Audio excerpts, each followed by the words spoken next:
can do for Tongfu. So if he had been a little bit farther up, he would have been able to throw the hook, but the thing is there was a range creep in the way. And there it is, yep. Banana going for a ride on the Dindy Express. Welcome to the well. Aegis goes to Tongfu. And now charging back out. Dindy going to be spotted, and he doomed to Chen. That's a much better choice. Oh, he got him. He got him. Not going to follow it all the way because we got a battle to watch with Puppy. Trying to get away from it. Going to be Telekinesis back. And they will be able to get him as well. There you go. So a 1-for-1 trade. And wow, Hal is still alive down there. Engagement breakout as Kuro. Oh, there we go. The hook. Got him. Zhan Xing taking the long ride to Shanghai. Welcome home.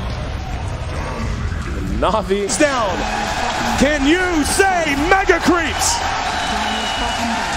Navi, he got him. One more. This is what you call one for the road. Man, I can't. The game for IG. Who leads the way? I believe it should be Zoe. They're gonna cut for the shorter path. They storm up the river. Patience from Zoe. Waiting in the wings. Navi's about to be caught. Oh, there's the sleep. The surge. He catches everyone. Oh, this could be a total disaster. Vacuum in. Ravage on everyone. The black hole as well. Light of heaven turns it around. Ravage as well. Stolen by Dendy. Are you kidding me? They turn it around. 4 heroes dead. 5 heroes dead. Chuan trying to survive. Chuan's gonna go down. Puppy talked about the Naga counter. It's Light of Heaven with his BKB. They turn it around. I don't even know how they're gonna do it. Standing ovation from the crowd. The last tower will be going down. Start the fight with that global and just try to blow up and get on top of that Zeus right away. Get into that backline. I mean, the Rubik and the Zeus are really starting to be quite an issue for them. Chalice is in with the opener, straight in with the lasso. The tower will fall, but they'll drag back the Ember Spirit into the torrent, cut him down with the Tidebringer. He's dead once, but on the side, they find Arme. Arme's dead for 60. Still alive at the moment. And oh, the use! The dodge! Anna up into the end, dodging the Echo Slam. Somnus, he's trapped here in the Sprout. OG, they'll slowly punch down the Kuka. The stall of Finch and Jerax sets up onto FY. OG! But this PL will continue just to BT split push this game out, get more and more money. And that, for me, is still the biggest problem for Evil Geniuses. Where do you go with this? Fear needs to have that damage-dealing item. But in order to do so, he's got to drop either his TP scroll or sell the Ring of Aquila. And Sumail, blink, Dragon Tail stun. Garda's going to be here with the hookshot as well. Laguna bites Sumail. The Cogs burn bought them a little bit of extra time. And with Sumail down and no buyback, Roshan is a very, very juicy target here for CDEC. Yeah, EG are going to know they're going for it though. First of all, it would be pretty obvious from the lane situation, but they also have a good ward around the river area to see that CDEC are moving in there now. I don't think EG are interested in contesting this 4-on-5, but maybe they can delay it long enough for it to be a 5-on-5 if they Ice Blast and Fissure properly. There is no hook shot. They're all together. PPD, here comes the Ice Blast, ready for the dodge! In from Universe! It's a disaster! CDEC!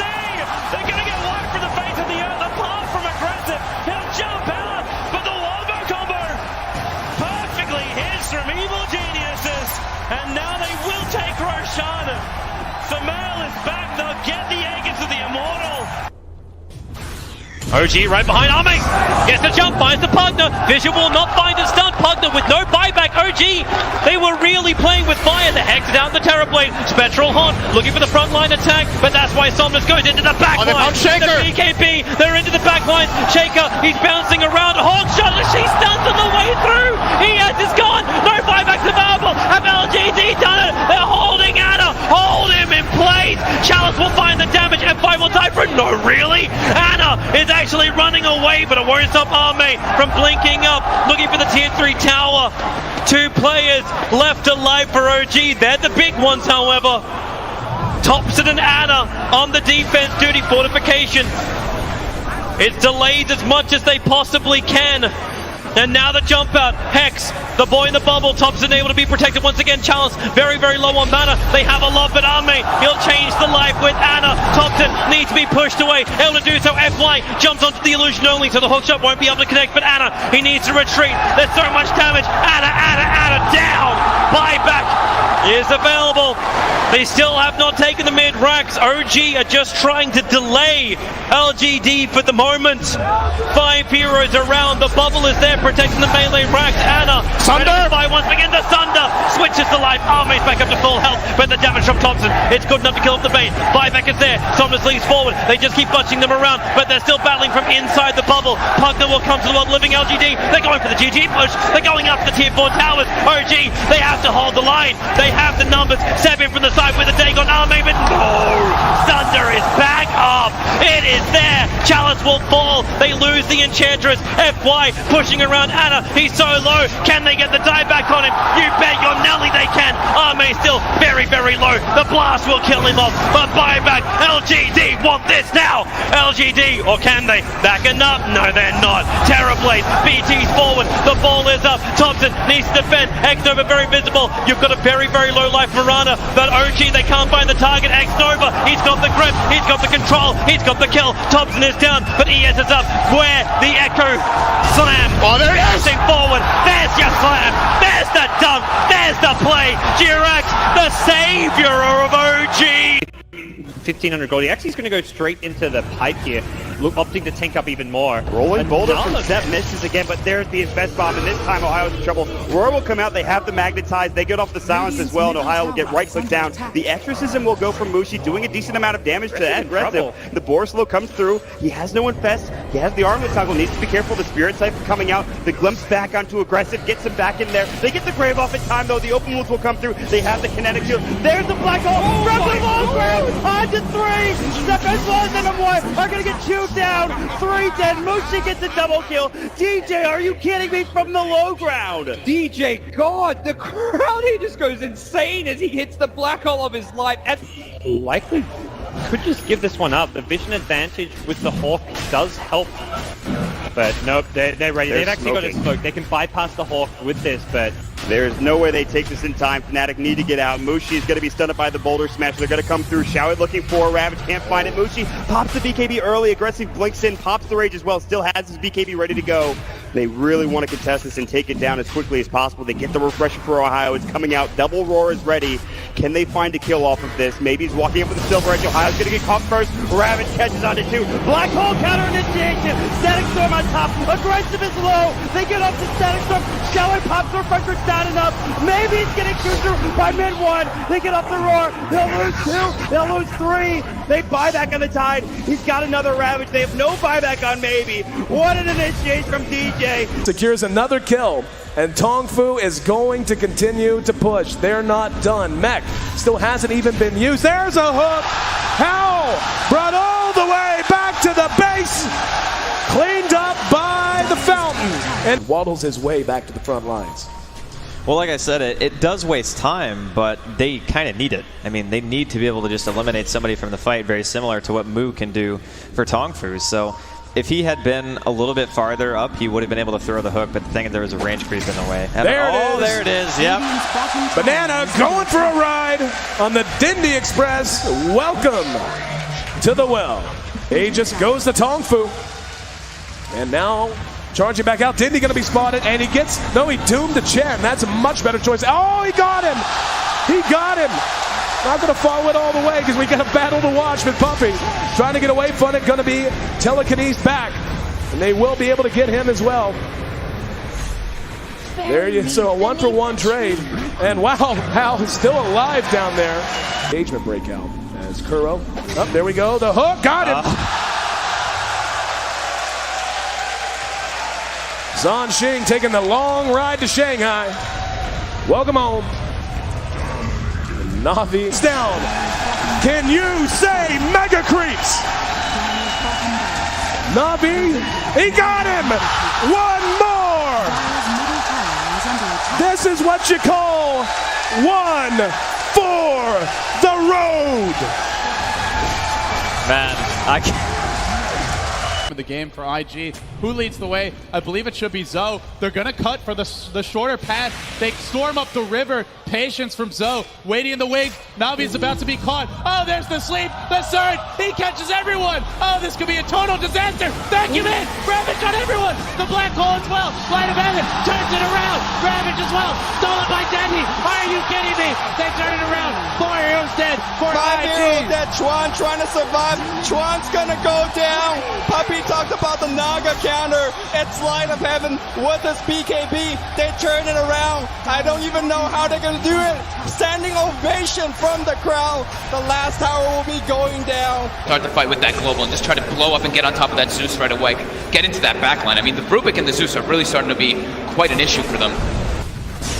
Chalice is in with the opener, straight in with the lasso. The tower will fall, but they'll drag back the Ember Spirit into the torrent, cut him down with the Tidebringer. He's dead, but on the side, they find Arme. Arme's dead for 60, still alive at the moment. And all the use, the dodge, Anna up into the end, dodging the Echo Slam. Somnus, he's trapped here in the Sprout. OG, they'll slowly punch down the Kuka. The Stolen Fish and Jerax sets up onto FY. OG. So this PL will continue just to BT split push this game out, get more and more money. And that, for me, is still the biggest problem for Evil Geniuses. Where do you go with this? Fear needs to have that damage-dealing item. But in order to do so, he's got to drop either his TP scroll or sell the Ring of Aquila. And Samel, blink, Dragon Tail stun. Garda's going to be here with the hookshot as well. They're going to fight Samel. The Colts burn bought them a little bit of extra time. And with Samel down and no buyback, Roshan is a very, very juicy target here for CDEC. Yeah, EG are going to know they're going for it, though. First of all, it would be pretty obvious from the lane situation, but they also have a good ward around the river area to see. CDEC are moving in there now. I don't think EG are interested in contesting this 4-on-5, but maybe they can delay it long enough for it to be a 5-on-5 if they Ice Blast and Fissure properly. There is no hook shot. They're all together. PPD, here comes the Ice Blast, ready for the dodge! In from Universe! It's a disaster! CDEC! They're going to get wiped from the face of the earth, apart from aggressive. He'll jump out, but the wombo combo perfectly hits from Evil Geniuses, and now they will take Roshan. Samel is back, they'll get the egg into the Immortal. OG right behind Arme, gets the jump, finds the Pugner. Vision will not find a stun. Pugner with no buyback. OG, they were really playing with fire. The Hex down the Terrorblade. Spectral Haunt looking for the frontline attack, but that's why Somnus goes into the backline. The BKB, they're into the backline. Shaker, he's bouncing around. Hawk shot, she stuns on the way through. ES is gone. No buybacks available. Have LGD done it? They're holding Anna. Hold him in place. Chalice will find the damage. F5 will die for it. No, really? Anna is actually running away, but it won't stop Arme from blinking up, looking for the tier 3 tower. 2 players left alive for OG. They're the big ones, however. Thompson and Anna on the defense duty. Fortification. It's delayed as much as they possibly can. And now the jump out. Hex, the boy in the bubble. Thompson able to be protected once again. Chalice very, very low on mana. They have a lot, but Arme, he'll change the life with Anna. Thompson needs to be pushed away. Able to do so. FY jumps onto the illusion only, so the hookshot won't be able to connect. But Anna, he needs to retreat. There's so much damage. Anna down. Buyback is available. They still have not taken the mid racks. OG are just trying to delay LGD for the moment. 5 heroes around. The bubble is there protecting the melee racks. Anna, Sunder! Once again, the Sunder switches to life. Arme's back up to full health, but the damage from Thompson, it's good enough to kill off the bait. Buyback is there. Somnus leads forward. They just keep bunching them around, but they're still battling from inside the bubble. Pugner will come to the world living LGD. They're going for the GG push. They're going up the tier 4 towers. OG, they have to hold the line. They have the numbers. 7 from the side with a Dagon Arme, but no! Sunder is back up. It is there. Chalice will fall. They lose the Enchantress. FY pushing around Anna. He's so low. Can they get the die back on him? You bet your Nelly they can. Arme still very, very low. The blast will kill him off. But buyback. LGD want this now. LGD, or can they? Backing up? No, they're not. Terrorblade. BT's forward. The ball is up. Thompson needs to defend. X-Nova very visible. You've got a very, very low life Mirana. But OG, they can't find the target. X-Nova, he's got the grip. He's got the control. He's got the kill. Thompson is down, but ES is up. Where? The Echo Slam. Oh, there is. Forward. There's your slam. There's the dunk. There's the play. Jirax, the savior of OG. 1,500 gold. He actually is going to go straight into the pipe here.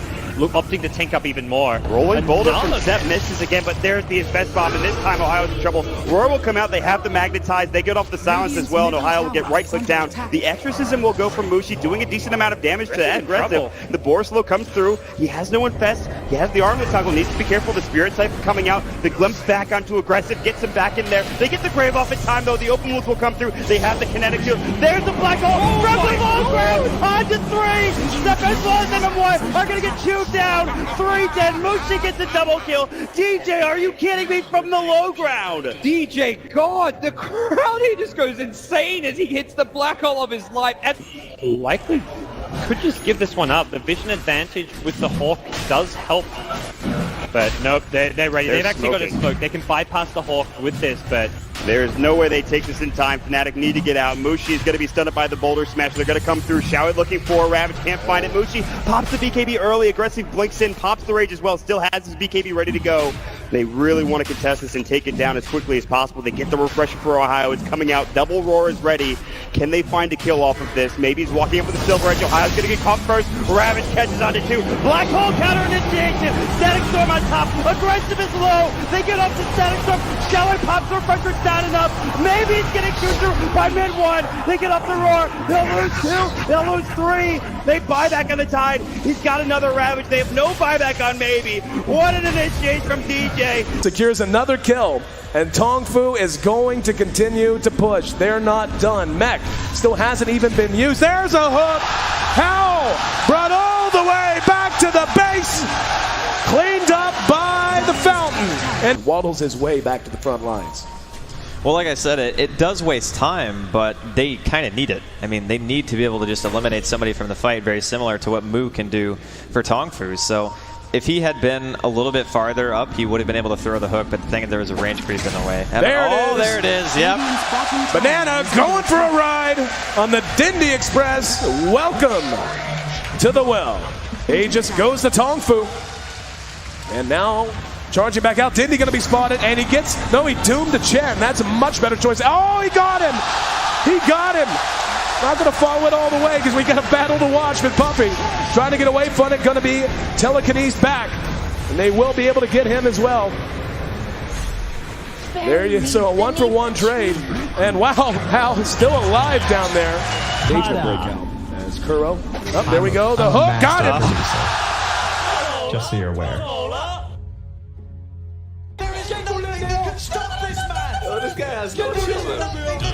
So, you did quite a bit of casting today yourself, huh? You're back relaxing and I've ruined it for you?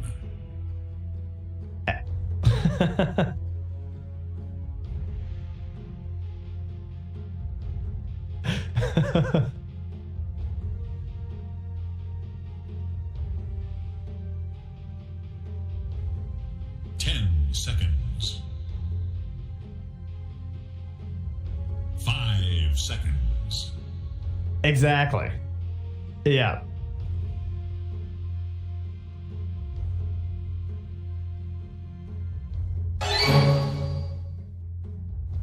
Holy moly! Holy moly! Then you made a grave error, my friend. A serious mistake.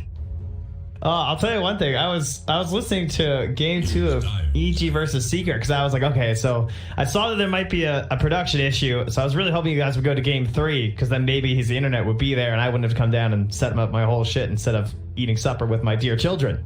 Yeah, clearly when I tuned into that game, that was not going to be going to a game 3. Ooh.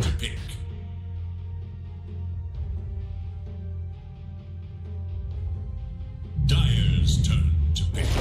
I speak Yeah. for the trees.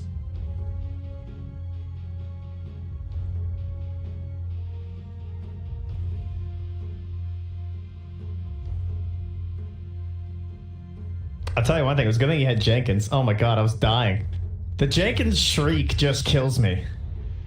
I don't even know. Like when he just starts like giggling and like screaming into the mic, I just lose it.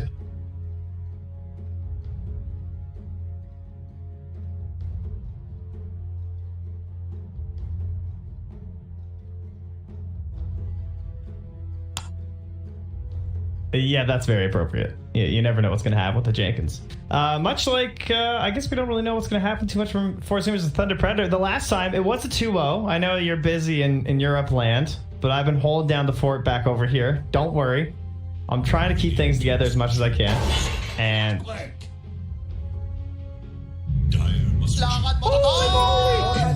yeah, a little bit of that. What's the meta? Clockwork's still hot. Nature's Prophet's still really good. Void Spirit's hot shit. No one's doing like mid-Earth Spirit. That's what I'm seeing in Southeast Asia. We're getting quite a bit of that. Lots of Phoenix. Phoenix is still pretty awesome. Oh, Tide. Tide's the new jam for monkeys. That's a big one, as you can see by the first phase ban.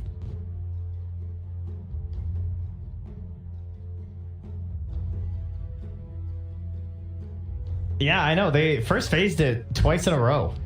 It was pretty crazy. They did win one game with it, and then they lost the other one. So it.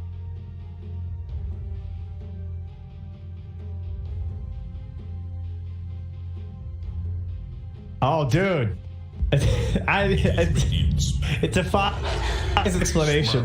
There have been a few games where it's like there's no way the Chaos Knight should win, and then Hector, of course, just battles his way back. Envy had a really good Chaos Knight game too.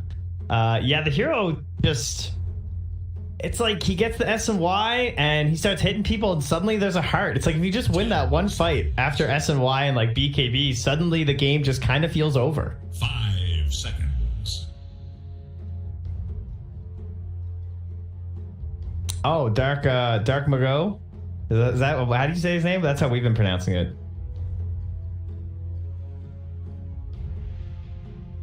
Yeah, that kind of makes sense.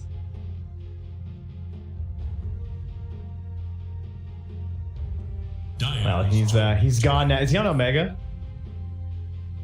Yeah, he's gone now. He's down in the ancient tier, which that'll be the other series. I think it was supposed to be today, I thought too, according to the Wikipedia schedule, but I'm not sure when that series is coming to you guys.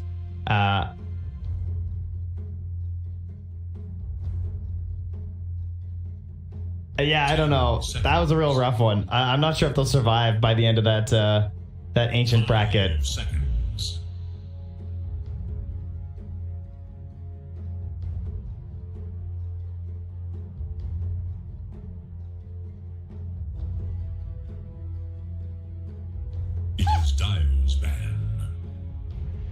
I mean, still losing the playoffs to Omega really hurt though. Like now they're obviously crushing it in the bracket down below, so wasn't a great loss. But hey, it's BSJ. What the fuck is Cap doing? Hi, Brian. If you want to go into his room and hop on the mic too, you're more than welcome. 5 seconds. Yeah, he said I could get anyone. Those were his exact words, actually. So, you know, I think we can really work something out here.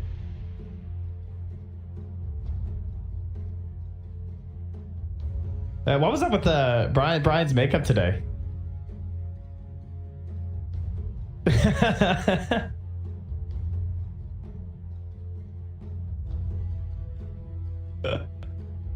Yeah.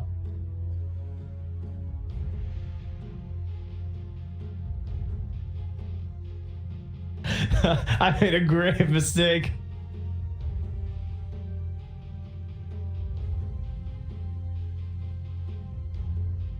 Ricky's turn to ban.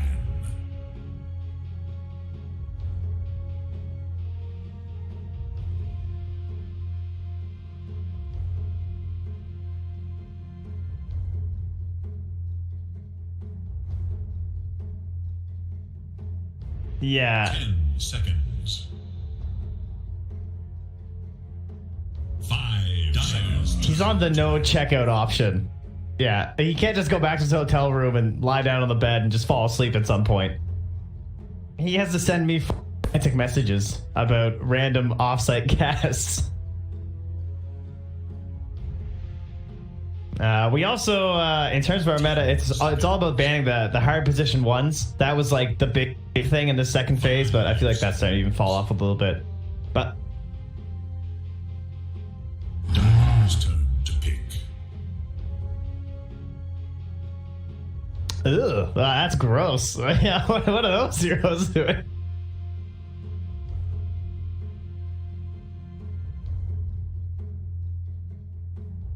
Yeah, that's ugly. 10 seconds. That's pretty similar to what we've been seeing too. Like Morphling bans too, quite a bit. It is still here now though, with the Ember already picked up by the Zoomers, but I don't know if that matchup is still as brutal as it's felt before, as they'll just grab the Lina to threaten the mid lane.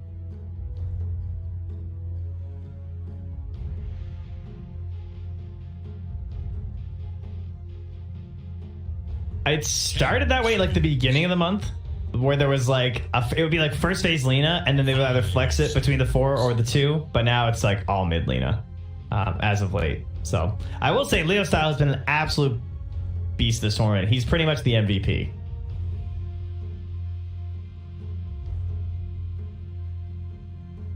I didn't know he was that good. I guess I've just never watched that many of his games like in a row, but he's been like beyond crushing it. Like his KDAs have been absolutely insane. He's probably like triple kills, triple assists, and like barely double-digit deaths over the past few days. Like that's how ridiculous it's been.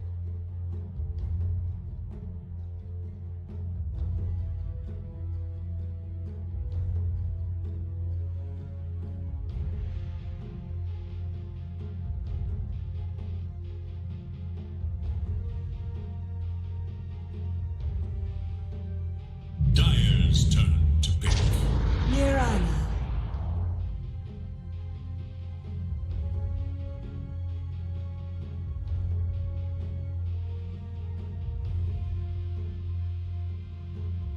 Yeah. Yeah, it's crazy impressive. You know, that also moved us into our next discussion of where's King Tekka? I guess I think someone called it like Whisper Tekka or something, which made us laugh. And then we were just like Googling what happened to King Tekka. I don't know if he'll be making a return. I know you guys always had lots of fun in pubs together.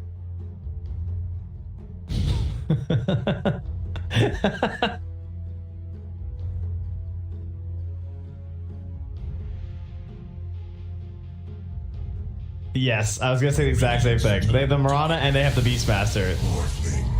There's a Morphling into the Ember, so that looks pretty good for Thunder Predator.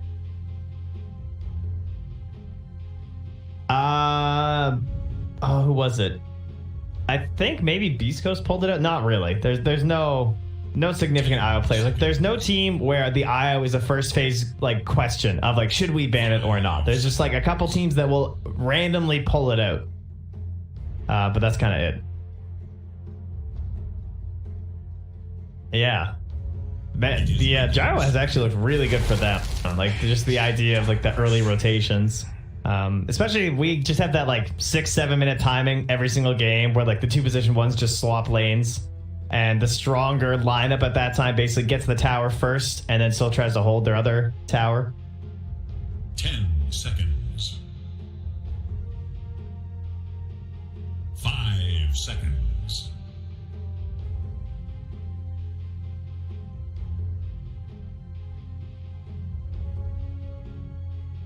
Yeah. Yeah, and I guess there's still the question of what they want to do with Thunder Predator, because they could like clock 5, Morphling 1, they could do Beastmaster lane as a dual lane and go back for a mid.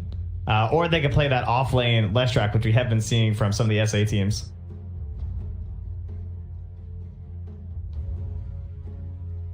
That's a good point. I guess in this case they can't. So I guess they're assuming that could have been a mid Lesh. But we have seen a little bit of Leshrac, I guess is what I was getting at. I don't know if you guys have seen the hero at all. Ricky's turn to ban.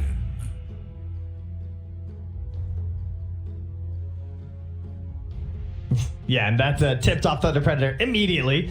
It's like, really, guys? Come on. We're not falling for that one. Sammy Boy's other heroes are all in, though. He's pretty much been playing exclusively like Clinks and Lifestealer, it feels like.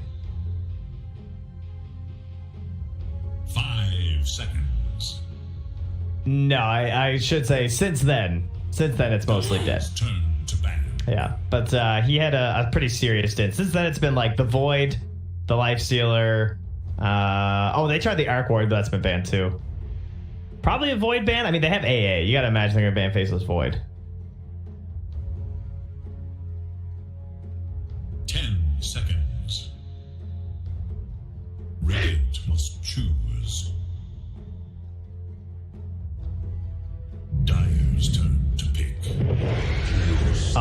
he is. He's here. He's back. They're believers. Okay, at least that's like a pretty good lane duo, though.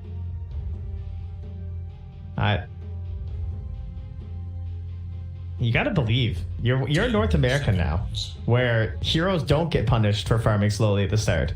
5 seconds. And then he's gonna have an alright game.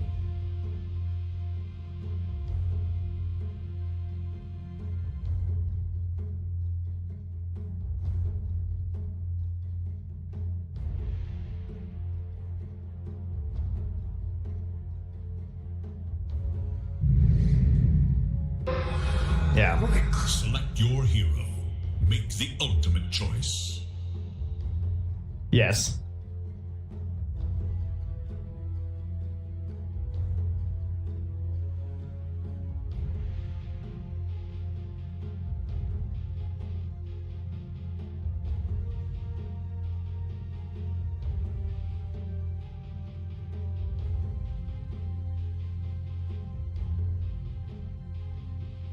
Yeah, I would say he's a very common first phase ban here. And sorry, guys, I just had to take you away from the draft room, but now we're back. But yeah, he's super popular here.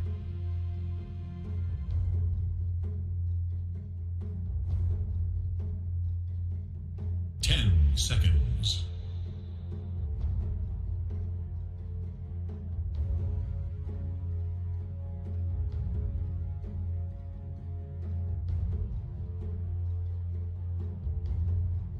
Oh, Hawks.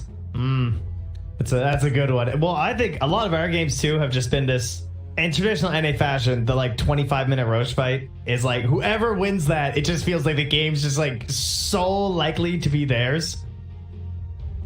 So we'll see if that winds up helping out, because I feel like the Hawks are just so good for that, like constantly scouting out that Roche timing.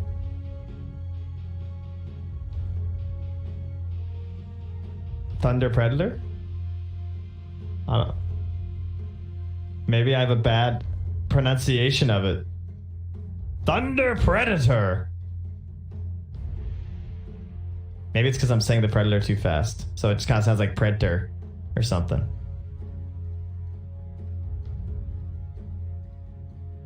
Ooh, I wish I had anything to drink. Yeah, you're free. It's a pretty lax cast for this guy. You know, you gotta give some slack to these emergency stand-ins, guys. Oh my goodness, Matthew, what a terrifying little puppet he's got there. Victories predicted in a row. Congratulations, Matthew. All right, let's see if my things all worked. Oh, they did. All right, welcome to a course of Trent camera work, ladies and gentlemen. My apologies in advance. Now, I believe I'm in my first emergency broadcast.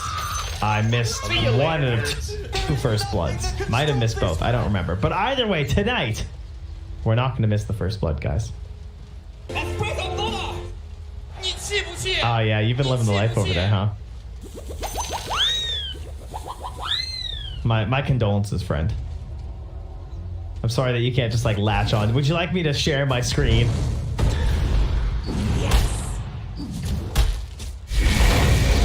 They might have Matthew here. Oh, now. Oh, come on, please just kill him so I don't miss First Blood. Oh, so bad at camera work. Sorry.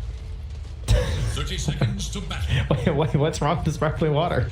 We may never witness another match like this. Oh, I thought you were excited to get your sparkling water. Oh. Now I understand. Yeah, I feel like whenever we have a European event, the still water... Ooh, that's a 3-man LSA. All right, that's some value. All right, MNC. All right. Oh, no. That's no good. And another smackdown. All right, and back onto Ocean, perhaps. Can we get a 4th kill, ladies and gentlemen? We can. All right. Oh, my God. I mean, that basically covers me for the whole laning stage. I'm going to at least get 50-50 now. I'm feeling pretty good about that. Wait, so which one's Katara? Is that MNZ? Oh, I wasn't actually sure on that. That's funny. I'm just calling him NNZ since he swapped. Wants to hide a little bit. Certain expectations of Mr. Kataro. Hide that hero pool. I refuse you. He just needs a new like good anime or something, I'm sure. Then he'll figure it out. Well, there you go. I guess that's our problem. It's another arrow connect on a Frank. And look at that combo. Wow. Right into the cold feet, guys. That's an easy kill. Okay, so at least with the death of the Morphling, they did rotate him down to the bottom lane. So slightly better start than if he was versus the CK in lane. But now if the Beastmaster dies again, this is like the real GG stuff. But he's got arrow on the Mirana and he's a boar, so like surely he's not going to get arrowed again, right?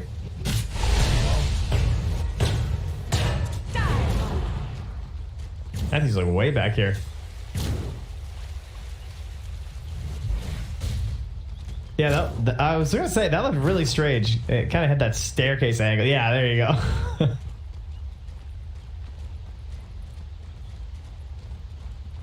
Yeah, this is some like next level strats here. I mean, he's the only one with boots, I think, yeah. So, he's got the speed. Oh, that's a chilling touch, I bet is really good versus the boars. Bonus 50 damage, like, no way they can really contest you. 100% movement slow.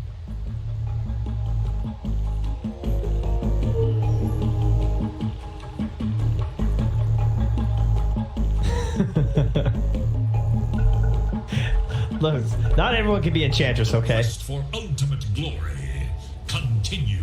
No one else can handle the utmost pressure there. Gunner versus Leo style. So, any reason why they didn't just put the Morphling mid?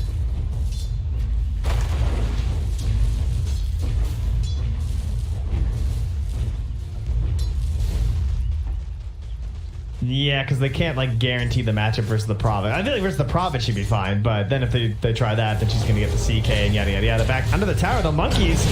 Oh, he's doing the math. He didn't do it right though.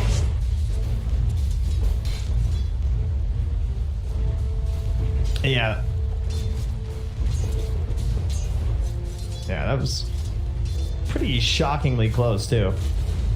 I don't even know if MJZ even got much in there at the end. Yeah, he got a little bit of damage, so helping turn the tides there. And 4-3, slight lead. And Matthew gets caught this time going for his shenanigans in the top lane, and we'll take a tip for his troubles.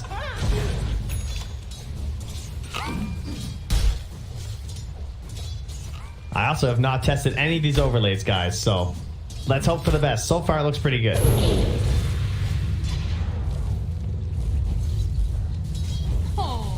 No, lots of mid profit too.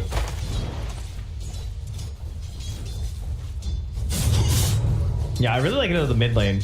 Actually, in Southeast Asia, I've been casting a couple games where they were doing Zeus and Nietzsche's Prophet.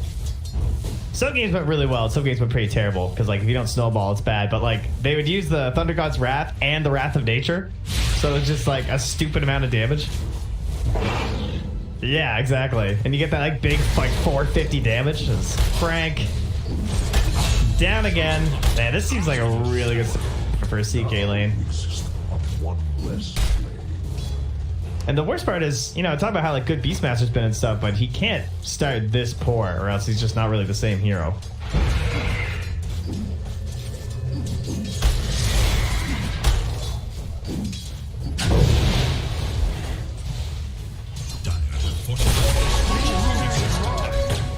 Yeah.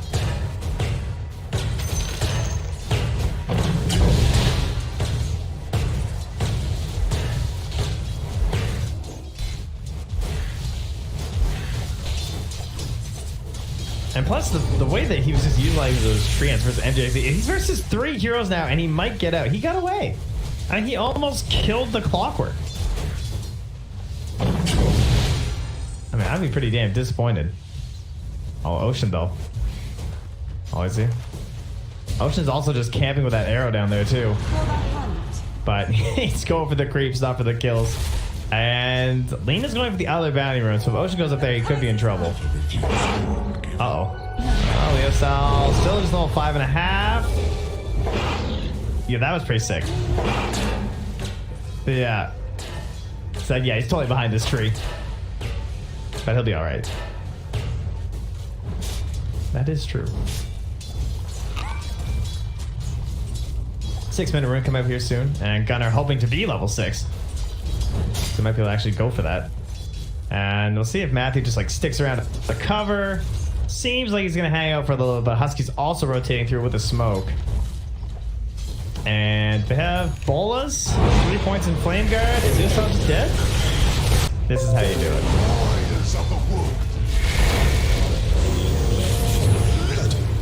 Yeah.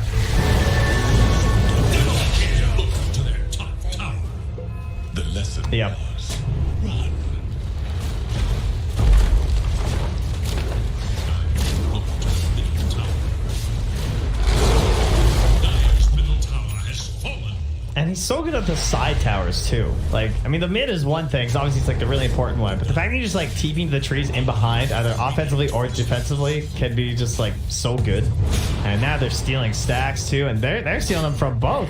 Ocean's taking some, Gunnar's getting a little bit, has a DD too. And they are not going to get any time to do anything about this. And I'll tell you, Husky's so happy. Leeching this much XP is an AA. He's going to be level 5 right now. Radiant should look to their bottom tower.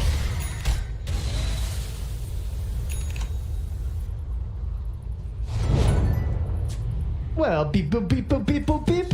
Well, it's 87% according to Dota Plus there, Cap. They're going to have to agree with you. Now, we actually had a game with the Chaos Knight where it was a 4% chance for Beast Coast to win at like 25 minutes, and then they won. It was pretty funny. And it wasn't even that big of a lead. I think Dota Plus usually really hates the Chaos Knight, so it looks like its attitude is turning a little bit here.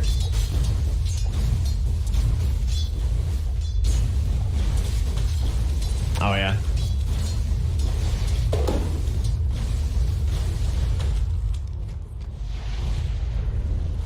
That's an alchemist. You know, Lyrical has ruined this AA set for me, because he pointed out the fact that AA actually has 4 fingers and the bonus arms only have 3. Is in danger.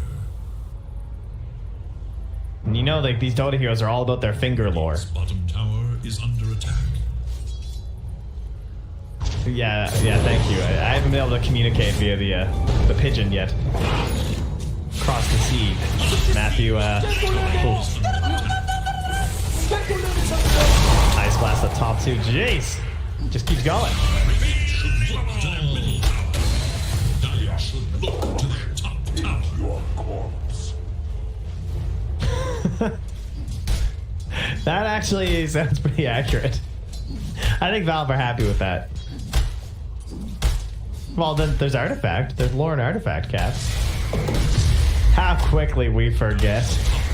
Is under attack.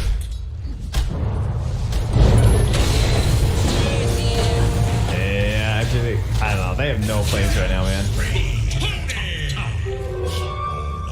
Must end.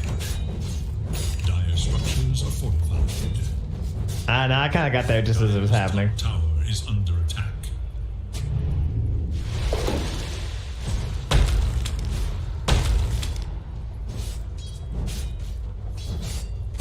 Well, whatever he's doing, it's working. That's a 4K lead now. And really, not a whole lot looking great right now for Thunder Predator. Like, the classic, like, Lina rotations you can kind of count on to make this hero feel good. Not happening yet. I mean, wasn't his double kill from, like, the whole First Blood thing? I feel like it was. I mean, I don't think we've had a Laguna yet.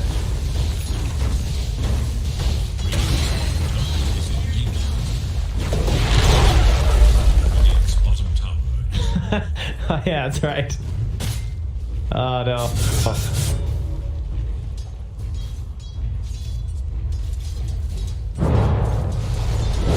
I mean, what does he do? Just go Yules and hope for the best? As...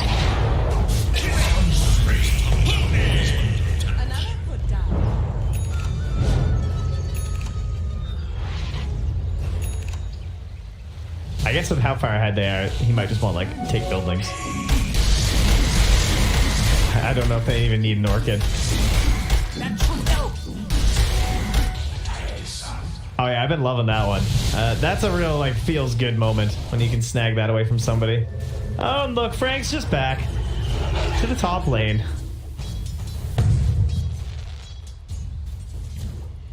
Why does Wrath of Nature give you bonus damage, Cap? Why did this become a thing?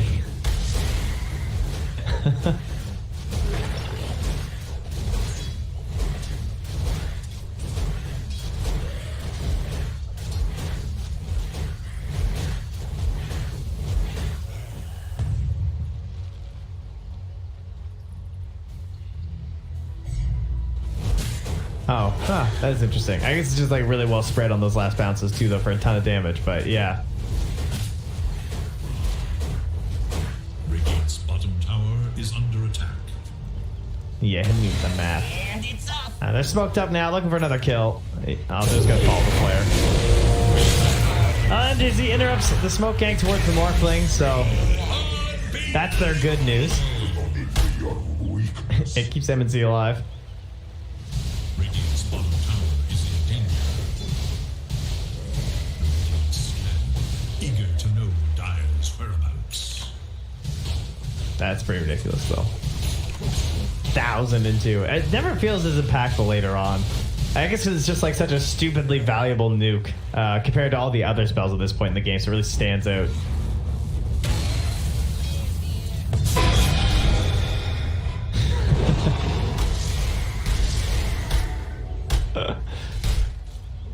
Yeah.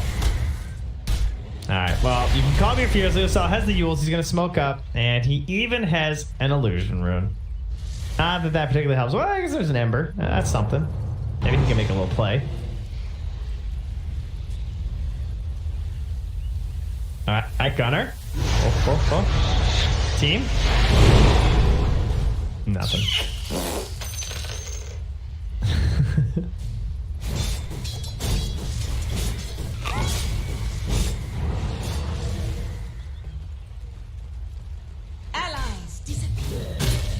Man, this is one shutdown Beastmaster. It's like the poorest Beastmaster I've seen in a while.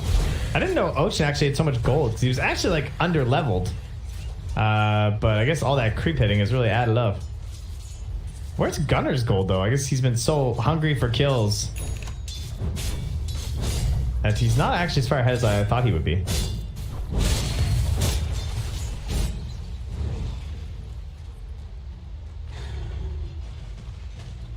Yeah, they need him to kill the Ember for like the Cogs push.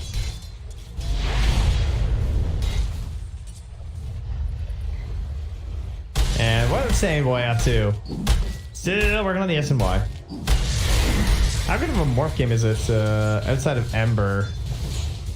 Not very many good copies. I guess Mirana could be okay if he's stealing some stuff. The CK, it's a bit meh. And his stun's okay.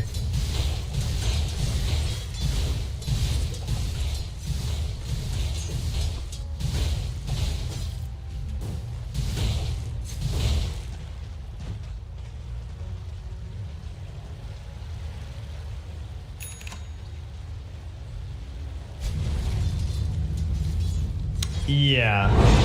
You can't even like count on your armor versus like, you know, like Morphus is really armor. It just doesn't seem like it matters versus CK. It's just a stupid amount of damage, as you said.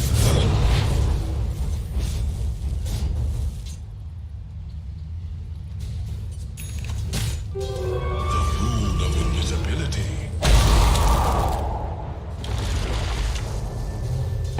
Yeah, it has a lot of uptime though. If you do finally get a roar down on the monkeys, he has the hood, trying to stay up, and well, the Laguna is thrown, so we'll eventually get the kill. But that buys enough time for Ocean to get out. Arrow won't connect on the Matthew, and Gunner's gonna jump on back. Radiant's bottom tower is Yeah, so they're, I think, just gonna get away with one. No punish there. They missed the hook shot. A few too many slights there. There's also a Ice Blast ready though in 1 second. So if Gunner wants to hop back in, they could try something, but the Hawk Vision's still on him as well. And MJZ, is he going for this bounty? for Dire's middle tower. Refuse gold given.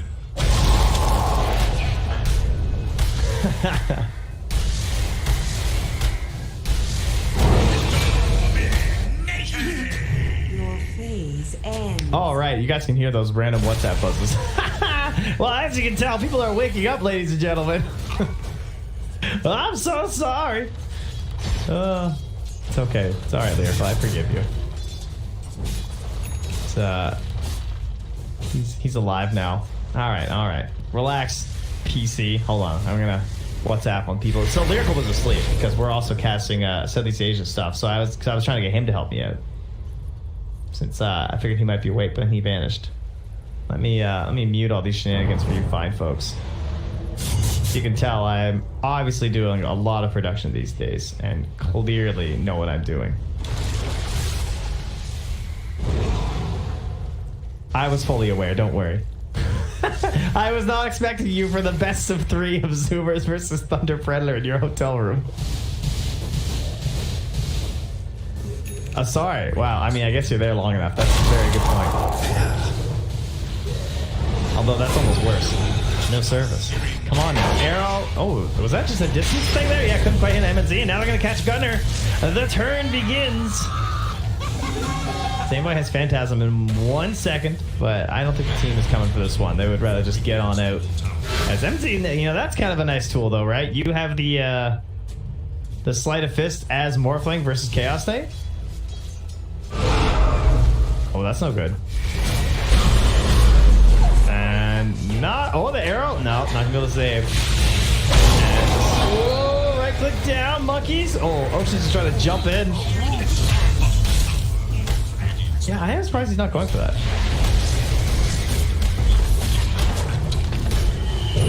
Such a long, or like such a short cooldown too. Anyway, arrow flies under. Leo Sal, we'll get the stun on Gunner. Oh no, not again. Alright, well he traded his life for Leo style, but that's really gonna hurt his net worth now. It's okay, Chaos Knight isn't a hero yet. Oh, it's doing Scotty? Boy, mixing up the CK meta here. I mean, it's a Morphling, so that's pretty good. Do they even have a urn? They don't, right? They didn't actually go Spirit Vessel versus the Morph. But, I mean, he was going Manta anyway, so it's probably for the best.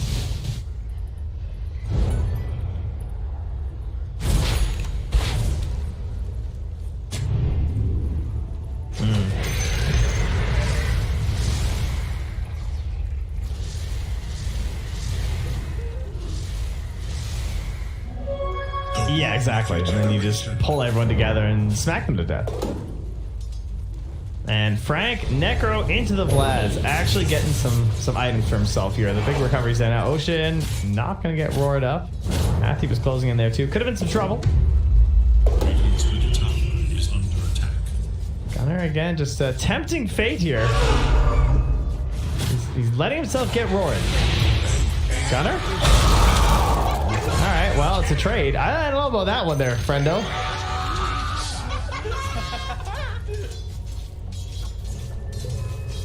I guess the Necro probably killed him, did it? I thought he might have taken like last will damage or something, but it wasn't even that. It was just all the Rubik damage. Yeah, and the Rubik stole an arrow. That probably hurt the most. What level's the arrow? Oh, it's max 2 on Ocean already, so yeah, that's really gonna hurt from the Rubik. That just a little bit. Yeah, life was good. Yeah, and instead on the opposite side, it's MG also trading at the same time. In fact, he might even get it first after this blip, and still got a lot to chew through up top here, but it's probably just gonna be a trade back and forth either way. Another arrow connects there, makes that a freebie on MJZ.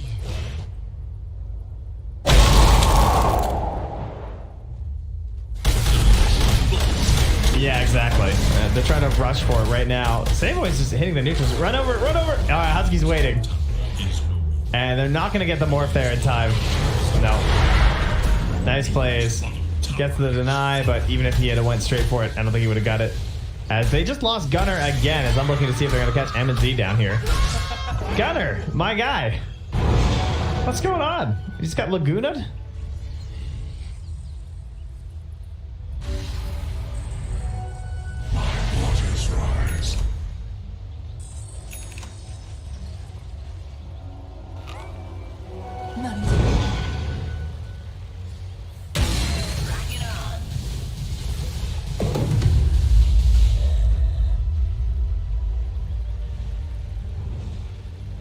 Yeah.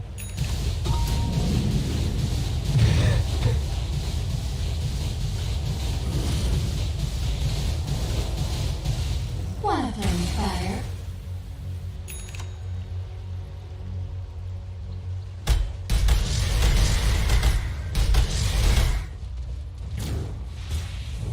I don't even know. Is that even like a good flex? Like, what's the... I guess the only way that turns out well for you is if they don't ban it, then you crush them with Ember. We'll see if Gunnar decides he wants to try that this game or not. Right now, it just feels like he's a weird space-making initiator for his other two hard-hitting cores. And what has Monkey's gone back for now? He's going Sight. At least that's the current thought process. I guess MNZ's gonna hate that.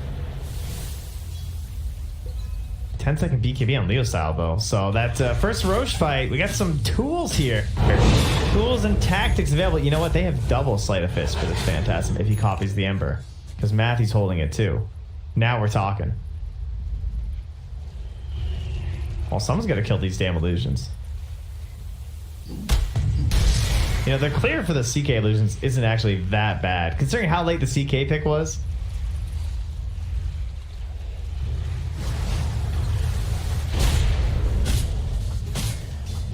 How much of an impact do you think this Fade Bolt will have, though? That's actually kind of cool. Yeah. Percent base, that's really going to help versus CK. But I mean, again, as you said before, the whole point is kind of this like overwhelming amount of damage. Oh, Matthew, he got the Phantasm.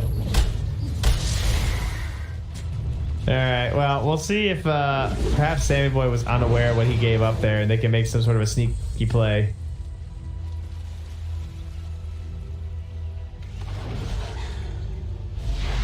Have I rifted anything? Oh, well, the game is up now. And there's Phantasm dispelled. E-Blade.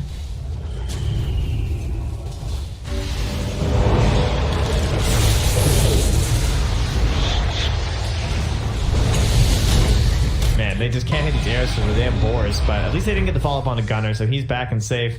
They have the Chaos Bolt with the 2 points in the Arcane Supremacy, so a high roll here could be quite a bit of stun. And Ice Blast connects. Matthew's gonna get hit. Frank, too. Gonna look for the double. MZ coming through, gets the copy onto the CK. Now pulled back by Sammy Boy, though. There's a battle. The Roar comes out on the Gunner, but the damage isn't there from Frank. Liusan trying to find it. Still has the Laguna, but it's not coming up to the Flame Guard, so he doesn't even bother. And they just clean up the Morph. Gets left on an island because of Gunner playing aggressive like that. No one else could follow through. Ocean wants some more here. 1 second to the arrow. Oh, he's got a clumsy net too, just in case. Oh, throw this arrow in there. Oh, the flare. FJZ. Ocean, come on. Where's this YOLO arrow? Is under attack.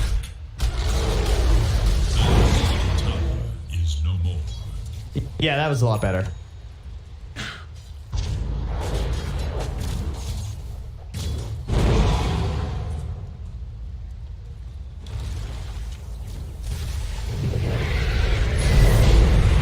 Yeah.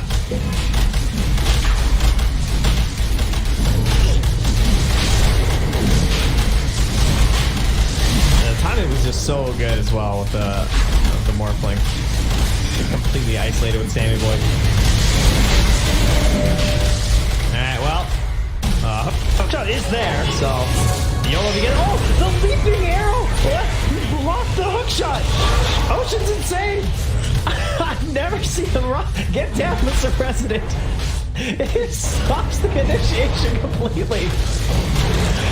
Yeah, it's taking too long. That Sammy Boy, he's Ghost Scepter. He doesn't have the Phantasm back, so he can't dispel it. And now they're going to get the Aegis and the Roche and the Dire. But can they just bring the Morph down twice? Oh, yeah. That's real nice.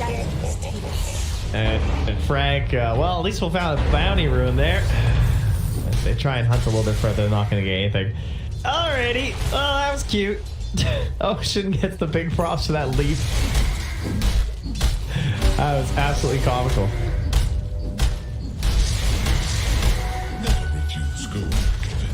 Yeah. helps out monkeys too a little bit, so you can like go for this scythe or whatever if you wanted to go like Orchid. He could have.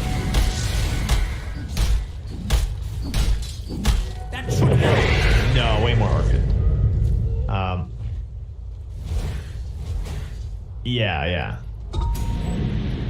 It started as mostly Aura Prophet, especially when it was like flexing between like the support, where pretty much all they did was TP into the middle of the fight with like drums and medallion and try and right click a bunch and absorb damage, or like first item mech, and then it slowly transitioned into more like mid prophets with orchids.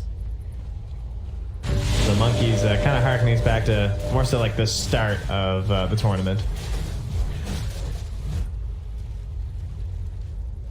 All right, this lead looking like it's finally brought back to kind of where they were heading before things started falling off the rails. And by things, I mean mostly Gunner, dying a couple of times.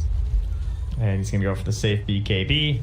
And the big item on Sammy Boy. I mean, the Sky already kind of a replacement for that the heart. It's just like a little bit better. But now the full heart coming out after. And that's what Sammy Boy will be virtually unkillable as Frank's terrible game continues.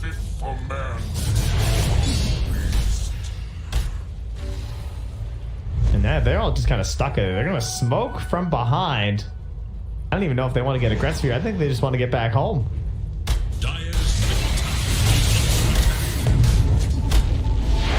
Telekinesis. He doesn't have a flame guard right now. It kind of looks like they could have had him there. Yeah, not able to go for it though. And so Monkey's just pushing down the tower, trying to clear through these phantasms. All in the back line, MJZ's. Well, he gets opened like the can he is. And Lena pulled back for another smackdown. And this is the CK that we know and love. I really want to see the CK Agnums. You also get one more CK Agnums plus a Phantasm of everyone else. It seems kind of broken. You know, I feel like this show just keeps being more and more popular. We might see it. See you later, nerd. Yeah.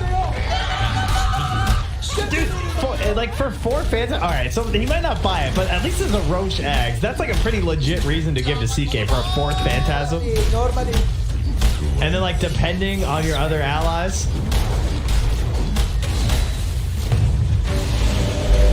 The A1, what? The A1's like terrible now. Yeah, exactly. It sucks now. Okay, well, yeah. Come on, Cap. Have some faith. Don't you want to see an entire, like, think about the number of units they would have. This is what stifles innovation, Cap. You don't think they could fully 5-man trick an RP or something some game? Like, what if... the interior. Yeah, but what if you secretly bought the Agnums and tricked their big teamfight ulti onto your Phantasms?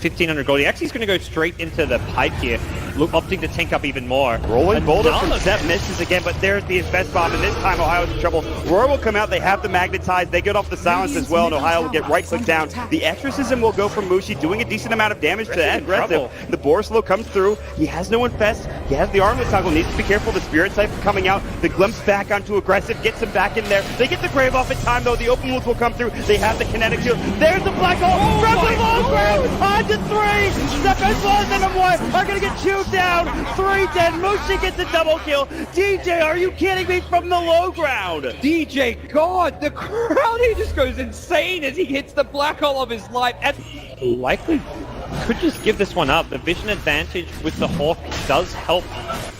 But nope, they're ready. They've actually got a smoke. They can bypass the Hawk with this, but there's no way they take this in time. Fnatic need to get out. Mushi is going to be stunned by the boulder smash. They're going to come through. Showit looking for a Ravage. Can't find it. Mushi pops the BKB early. Aggressive blinks in. Pops the rage as well. Still has his BKB ready to go. They really want to contest this and take it down as quickly as possible. They get the refresher for Ohio. It's coming out. Double Roar is ready. Can they find a kill off of this? Maybe he's walking up with the Silver Edge. Ohio's going to get caught first. Ravage catches onto two. Black Hole counter initiation. Static Storm on top. Aggressive is low. They get up to Static Storm. Sheller pops the refresher down enough. Maybe he's getting chewed through by mid one. They get up the Roar. They'll lose two. They'll lose three. They buy back on the Tide. He's got another Ravage. They have no buyback on Maybe. What an initiation from DJ. Secures another kill, and Tong Fu is going to continue to push. They're not done. Mech still hasn't even been used. There's a hook. Howl brought all the way back to the base. Cleaned up by the Fountain. And waddles his way back to the front lines. Well, like I said, it does waste time, but they kind of need it. I mean, they need to be able to just eliminate somebody from the fight, very similar to what Mu can do for Tong Fu. So if he had been a little bit farther up, he would have been able to throw the hook, but the thing is there was a range creep in the way. There it is. Yep. Banana going for a ride on the Dindy Express. Welcome to the well. Aegis goes to Tong Fu. And now charging back out. Dindy going to be spotted, and he doomed to Chen. That's a much better choice. Oh, he got him. He got him. Not going to follow it all the way because we got a battle to watch with Puppy. Trying to get away from it, going to be telekinesed back. And they will be able to get him as well. There you so a 1-for-1 trade. And wow, Hal is still alive down there. Engagement breakout as Kuro. Oh, there we go. The hook. Got him. Zhan Xing taking the long ride to Shanghai. Welcome home. Navi is down. Can you say Mega Creeps? Navi, he got him. One more. This is what you call one for the road. Man, I can't. The game for IG. Who leads the way? I believe it should be Zoe. They're going to cut for the shorter path. They storm up the river. Patience from Zoe. Waiting in the wings. Navi's about to be caught. Oh, there's the sleep. The surge. He catches everyone. Oh, this could be a total disaster. Vacuum in. Ravage on everyone. The black hole as well. Light of heaven. Turns it around. Ravage as well. Stolen by Dendy. Are you kidding me? They turn it around. 4 heroes dead. 5 heroes dead. Chuan trying to survive. Chuan's gonna go down. Puppy talked about the Naga counter. It's Light of Heaven with this BKB. They turn it around. I don't even know how they're gonna do it. Standing ovation from the crowd. The last tower will be going down. Start the fight with that global and just try to blow up and get on top of that Zeus right away. Get into that backline. I mean, the Rubik and the Zeus are really starting to be quite an issue for them. Chalice is in with the opener, straight in with the lasso. The tower will fall, but they'll drag back the Ember Spirit into the torrent, cut him down with the Tidebringer. He's dead, but on the side, they find Arme. Arme's dead for 60, still alive at the moment. And all the use, the dodge, Anna up into the end, dodging the Echo Slam. Somnus, he's trapped here in the Sprout. OG, they'll slowly punch down the Kuka. The stolen Vintage Jerax sets up onto FY. OG. But this PL will continue just to BT split push this game out, get more and more money. And that, for me, is still the biggest problem for Evil Geniuses. Where do you go with this? Fear needs to have that damage-dealing item. But in order to do so, he's got to drop either his TP scroll or sell the Ring of Aquila. And Samel, blink, Dragon Tail stun. Garda's going to be here with the hookshot as well. They're going to fight Samel. The Cogs Burn bought them a little bit of extra time. And with Samel down and no buyback, Roshan is a very, very juicy target here for CDEC. Yeah, EG are going to know they're going for it, though. First of all, it would be pretty obvious from the lane situation, but they also have a good ward around the river area to see. CDEC are moving in there now. I don't think EG are interested in contesting this 4-on-5, but maybe they can delay it long enough for it to be a 5-on-5 if they Ice Blast and Fissure properly. There is no hook shot. They're all together. PPD, here comes the Ice Blast, ready for the dodge! In from Universe! It's a disaster! CDEC! They're going to get wiped from the face of the earth, apart from aggressive. He'll jump out, but the Wombo combo perfectly hits from Evil Geniuses. And now they will take Roshan. Samel is back, they'll get the egg into the Immortal. OG right behind Arme. Gets the jump, finds the partner. Vision will not find the stun. Partner with no buyback. OG, they will were really playing with fire. The Hex down the Terrorblade. Spectral Haunt looking for the front line attack, but that's why Somnus goes into the back line. Shaker. The BKB, they're into the back line. Shaker, he's bouncing around. Hawk shot, she stuns on the way through. Is gone. No buybacks available. Have LGD done it? They're holding Anna. Hold him in place. Chalice will find the damage. F5 will die for it. No, really? Anna is actually running away, but it won't stop Arme from blinking up, looking for the tier 3 tower. 2 players left alive for OG. They're the big ones, however. Thompson and Anna on the defense duty. Fortification. It's delayed as much as they possibly can. And now the jump out. Hex, the boy in the bubble. Thompson able to be protected once again. Chalice very, very low on mana. They have a lot, but Arme, he'll change the life with Anna. Thompson needs to be pushed away. Able to do so. FY jumps onto the illusion only, so the hookshot won't be able to connect. But Anna, he needs to retreat. There's so much damage. Anna down. Buyback is available. They still have not taken the mid racks. OG are just trying to delay LGD for the moment. 5 heroes around. The bubble is there protecting the melee racks. Anna, Sunder! Once again, the Sunder switches to life. Arme's back up to full health, but the damage from Thompson, it's good enough to kill off the bait. Buyback is there. Somnus leads forward. They just keep bunching them around, but they're still battling from inside the bubble. Pugner will come to the world living LGD. They're going for the GG push. They're going up the tier 4 towers. OG, they have to hold the line. They have the numbers. 7 from the side with a Dagon Arme, but no!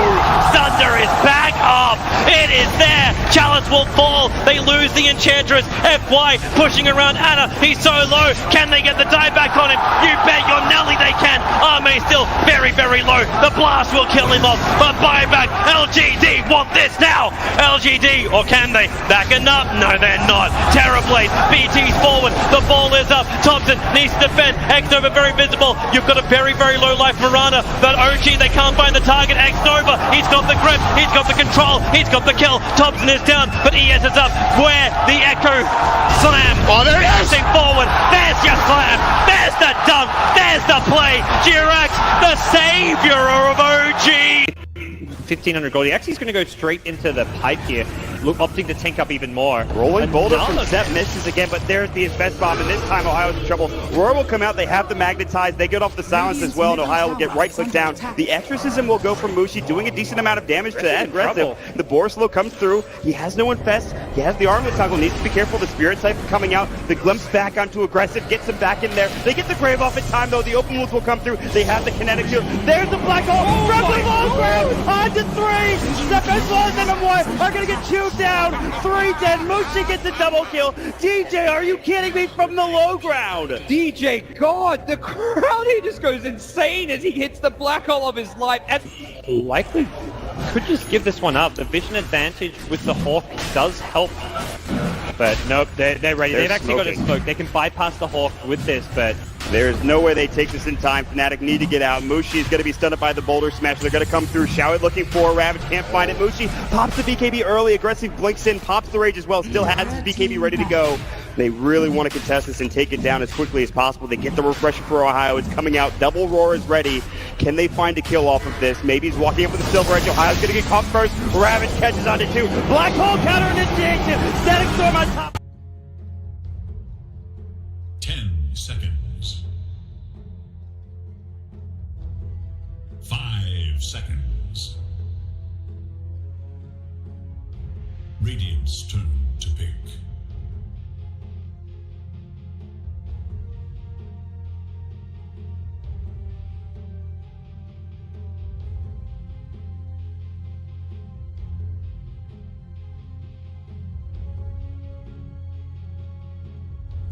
Seconds.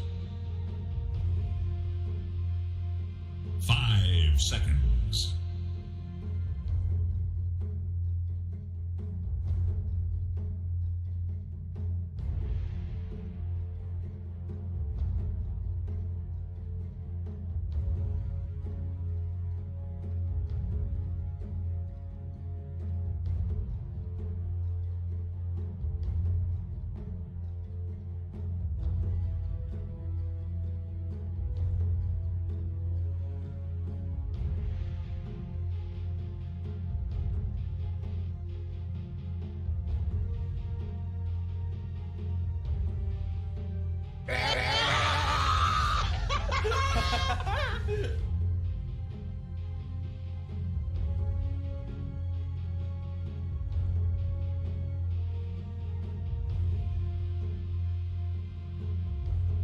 Dire must choose. Die.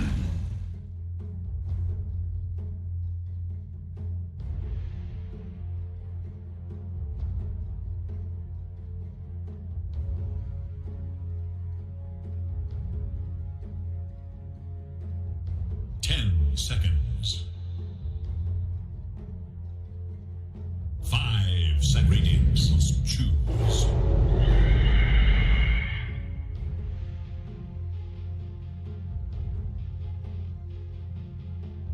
Dire's turn to pick. Invoker.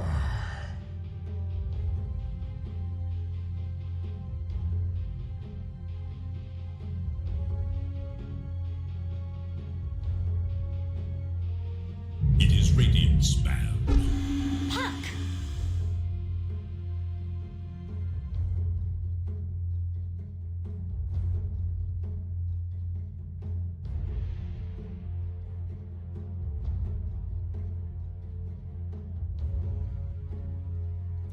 Seconds.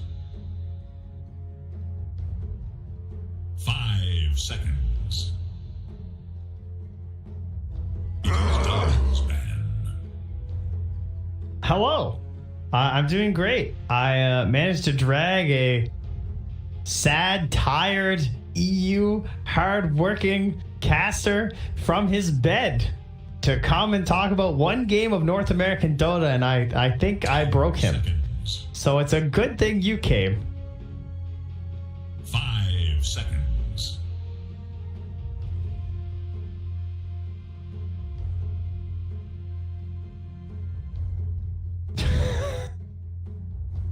Yeah, I did the full make a production thing, so that was fun. People liked hearing my keyboard typing while I was doing things because I decided not to mute my mic because why not? I thought it was nice. Plus, I like to just talk to people half the time while I'm producing anyway. But yeah, overall, it went pretty well. I'm glad that you'll be back at the camera helm. I don't think I provide a very smooth ride, you know? I like to jump around a lot. And so I kind of forgot several times that game that I was doing the camera for everyone. So I hope it wasn't too bad, guys. My apologies. I did get all 8 of the first kills, so yeah. And then I stopped counting, so.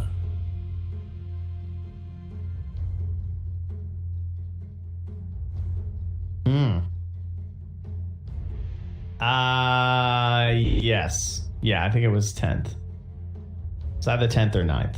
I'll double check. I'm pretty sure it was 10th pick. Oh no, it was 9th pick because I went for the Rubik class. But yeah, it was basically, yeah, there wasn't a whole lot of wiggle room left for the Thunder Predator draft by the time they had it, so.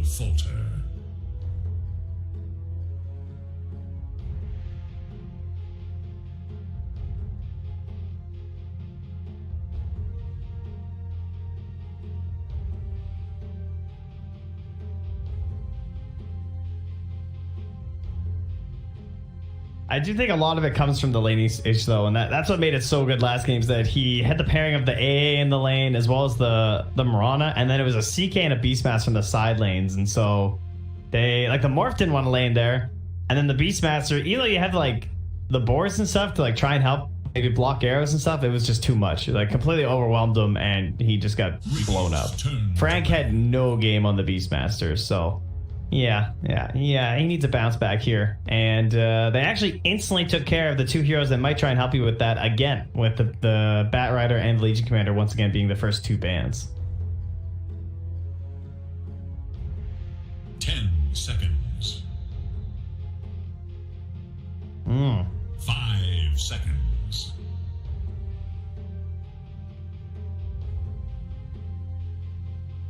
Yeah, and Thunder Predator's been doing that too. So this is actually the first game. Let's count. 1, 2, 3, 4, 5, 6, 7, 8, 9, 10 games straight that someone has first phase banned the Invoker, because the only 2 teams they played lately are Quincy Crew and Thunder Predator.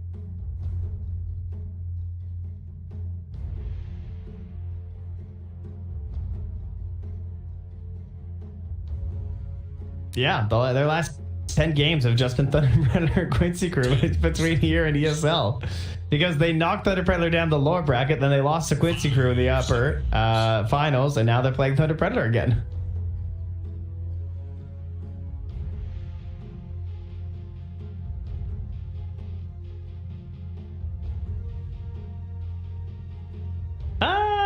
What do I think about Invoker? The alacrity seems really busted. That seems like a key aspect of what you want with the hero, and I don't think you can rely on the early Quaswix ganks to be like the only source of initiation across the whole map. Because I feel like those games have gone poorly. Whereas like the Zoomers, they've shown like Kunkka and Invoker as being a little bit of a duo, or well, I mean, it's been a while since they've had the Invoker, but further back from there, Invoker and the Doom. Like somebody wants to get like at least a little bit active, not just like only Invoker. Radiant's turn to pick.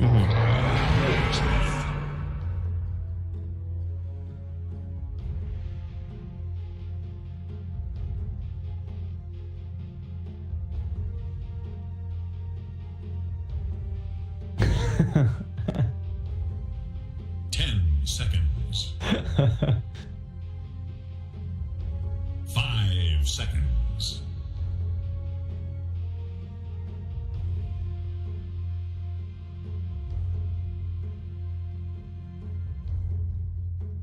Yeah, and then the only time they beat them, it's always group stage. So then it feels like it doesn't even matter. Damn them. Those bastards. Jack and his ragtag group.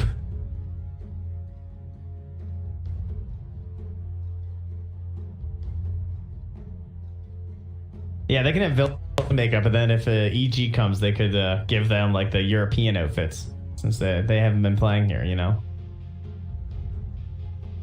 Dire's turn to pick. We just gotta get a vaccine for coronavirus, and the memes in Dota will be so rich.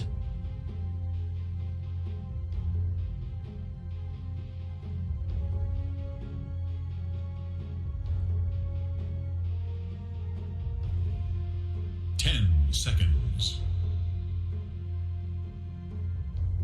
5 seconds. Yeah, I'm actually really into watching these NA and SA games. I'm very happy to cast this region. I hope I get to continue doing so. In fact, actually recently announced, I'm sure WePlay will be happy to also just say, wow, that's great. More tournaments. There will be another series here in North America. So North American Dota is flying like crazy from all our organizers, and we're just so happy.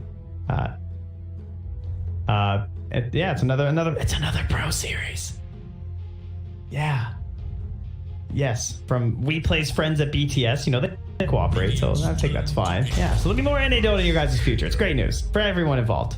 Now we're gonna get the Shaker. Now we've seen a bit too much Core Shaker, it felt like lately in some of those C games, but I feel like this will probably be a position 4 with the Centaur, and then a 5 Phoenix, a mid puck for Leo style, which has already blown our mind several times, and then a last pick Phantom Lancer if it wasn't about to be banned right now by Zoomers. Ha! Because if they let them have Phantom Lancer versus Undying and Arc Warden, I don't think so. Even PL or Invoker too. That used to be the classic.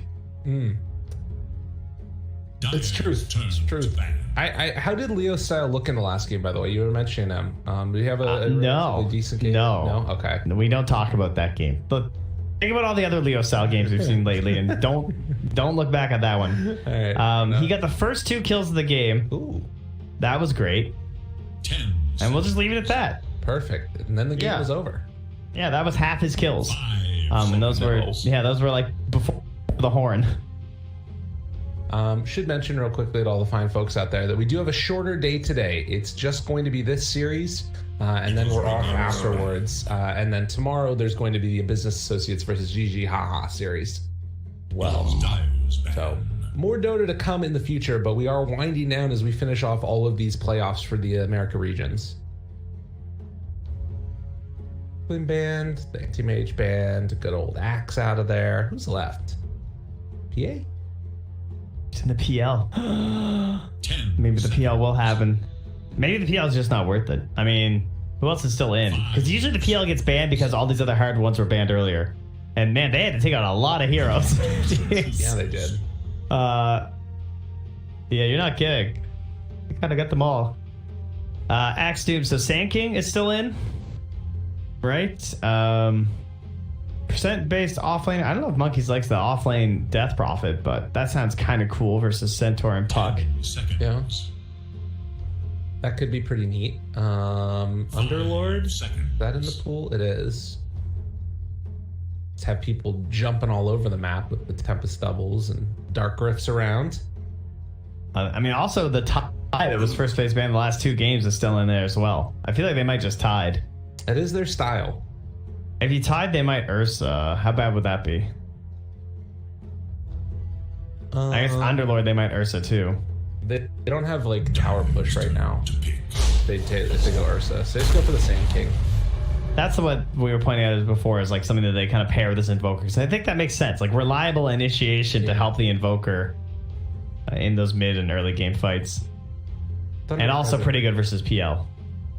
I feel like a PA or PL becomes a little bit harder now into Sand King with the Caustic build. Like that lane is a little bit more tough, and probably gonna have to put like a Phoenix 5. What about Drow? And they will take the PA though. No, she's there. You were right the first time. Scary though. It's so scary. I do like it better than the PL. I think that hero, despite being like really good counters versus the Undying and the Arc Warden, he really just hasn't looked that amazing, and he'd have to contend with both Burrow Strike and the Avalanche, plus anything Invoker throws out, just dealing with this like massive illusion. So yeah, I think just going for the one big shot is more likely to be successful versus Sammy Boy. All right, well, I'm excited to see it. I want to see how Monkeys plays this lane, because I think that there's a lot of potential here, particularly... so they are probably going to be sending Matthew to the off lane with the Centaur, and then it's going to be MJZ helping. I guess the problem with Drow would have been you're playing into Arc Warden. Not really do that. But we'll have to see. How are you feeling about the 2 drafts? I don't know. I feel like I'm still learning about Arc Warden, even to this day, you know? Like, Snapfire came, it joined us in the competitive scene. It's very simple. Nothing too crazy about the hero. We get some kind of fun new builds, but Arc Warden has been around since, what, TI 7? Is that right? When did Arc Warden get added? Jeez, was that long ago? It was after the Wyvern. It must have been TI 7, right? Before Monkey came. Oh, you're right. It was before my game. So was he TI 6? Yeah, I think it was. I think it wasn't actually a. I don't think that it was a TI reveal though. I think it was a mid-year reveal. When we used to have those. Do you remember that? Yeah. Pretty I'm sure going all the way back. Reveal. Let's see. Wow, 6.75. Holy shit! It was that long ago. It was added with Winter Wyvern. Really? Wow. I don't remember that. Yeah, that does sound a little bit familiar now. 6.75. October 2012? No, that would have been Dota 2. Or Dota 1 when he got added there. No. Yeah, that must be it. Yeah, no, that must be the... That must be the Dota 1 app. Yeah, I was just thinking the same thing. There's no way it's that long ago. No. I can't find a date though in the wiki, surprisingly enough. Now I'm just too curious. Gordon have a fans page? Arc Warden. Where's the Zet? He'd know right now. He'd probably be a little upset right now. Zet? Who's the Zet? Who's the Zet? What the... Jeez, come on now. Is that a Redditor? Yeah, the guy who's always posts every single thing about Arc Warden ever. I did not know that, sorry. I'm just going to ask chat. Well, chat will know. Chat won't know. What are you talking about? Chat's not going to know who it was. There's no way. I'm asking them. When was Arc Warden added to Dota 2, guys? Just 30 seconds. See, the problem is by the time they hear this, they will have already like worked it out amongst themselves, and so they're like, "Oh, you guys are so dumb." I know, it's a 4-minute delay. It's fine. Gunnar and Sammy Boy gonna be able to push Matthew back away. Oh, announced to Dota 2 December 16th, 2015. That was when he was announced. Yeah, so it was after TI. It was. The match of matches starts now. Dagger throw out there on the Mr. Ocean Man. No Ring of Protection. He might be in a little bit of trouble if he gets jumped on by Mr. MNZ. Yeah, that sounds about right. He has no armor. That is life. Husky is coming up here right now on the Undying here too. Still has his TP though, so this might just be a quick little play. But the whole point that Slimebot was, despite being around for 5 years, Arc Warden is still a bit of a mystery. It's MJZ. This is no mystery. Oh, Monkeys. Okay, he will take the Burrow Strike. Needs it. The Fire Spirits keeps him alive. Wowzers. Oh, but maybe get the courier kill? Shoot back the other way? Not gonna happen. Well, that's sad. I think Monkeys really didn't want to take the Burrow Strike because he took a second to skill it, but then once he saw the Fire Spirits come out, that's when he knew that I could go for it, right? Because, had they not even seen the Arc Warden pick? Oh, nicely done.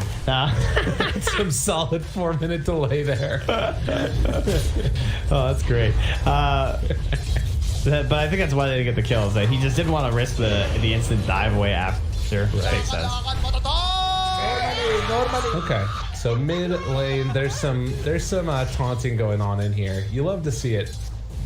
I'm sure these guys have played against each other so many times, learning all the intricacies of each other's play. Yeah, they must be getting a little tired of each other. The Lakman Takatag is not how you say that at all. That's great. Pretty close, I think. As down bottom, we now have Husky returning to the lane versus the double strength hero. Pretty. But Frank should have a good time. You have numerous tools as Earthshaker. He went the boots first so he can do creep pulling stuff.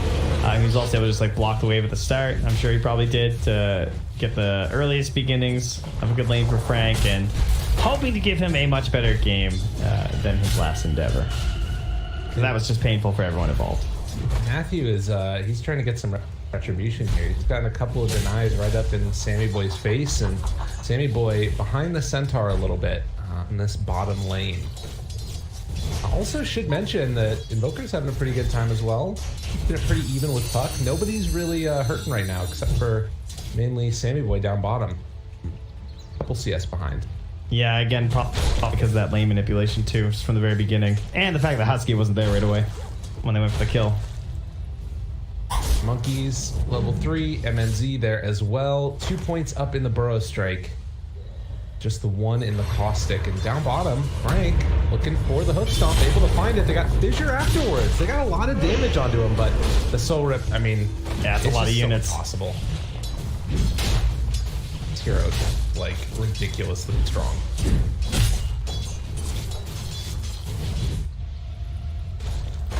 And game plans them. I mean, Stampede and Coil, like the level 6s are going to be very aggressive coming over from Thunder Predator, and more so than I think like the Sanking and the Invoker too. So like I kind of feel like they have the rotation advantage in this game. How good's the counter initiation though? Tombstone's like okay if they've like really committed. It's Frank. It's like a lot of damage there. Will be okay. Oh my goodness, he still had the creeps behind him. That next wave, the double mango. Well done. Mid lane as well. Leo style dropping pretty low, but he's coming back in. That was some risky bits. He's got some Sunstrike action if he wants to throw it out there, but burning through the raindrops of Gunner. Always a really good item in the mid lane as the Burrow Strike come on through. They get the hit. Easily done. I want to see if he gets another point in Caustic here. Boy. Again, getting hit. Fissure, stomp, getting a little flux action, and then back away again. That's a really big room pickup for Leo Style. There is a Radiant Observer Ward though, which Leo Style will probably know about now as well. Top, trying to bring down Ocean. He's super low, and they managed to kill off MJZ first. Played. Leo Style gets found out by the Forest Spirit. Hold snap, trading hit behind the tower. Gunner. I mean, kind of knew he was coming through, so there's no way he should be punished.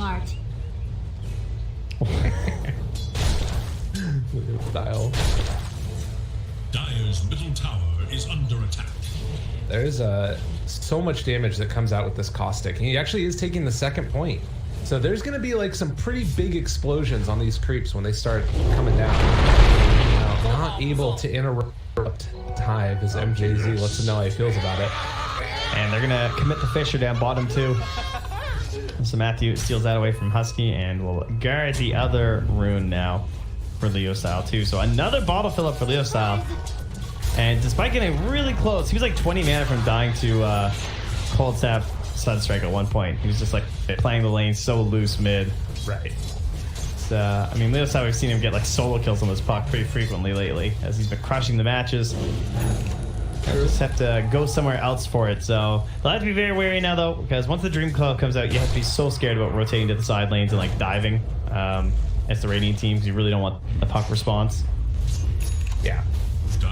Likewise, though, you know, I think that there's a ton of potential that he could make an aggressive move down bottom if they wanted to. Frank is going this like no retaliate build where he's got ridiculous amounts of damage.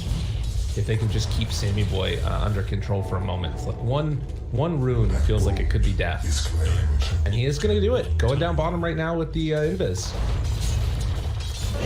Yeah, and Matthew kind of walked in and revealed the smoke, but it was also nighttime. I'm not sure how obvious that was, but Ocean from in behind will cook the kill. Frank on the Matthew. Trying to turn. They got him ties, and Coil's going to come down. They kill one. Trying to get away from there. Sammy Boy, good decision just to snap the coil and run away.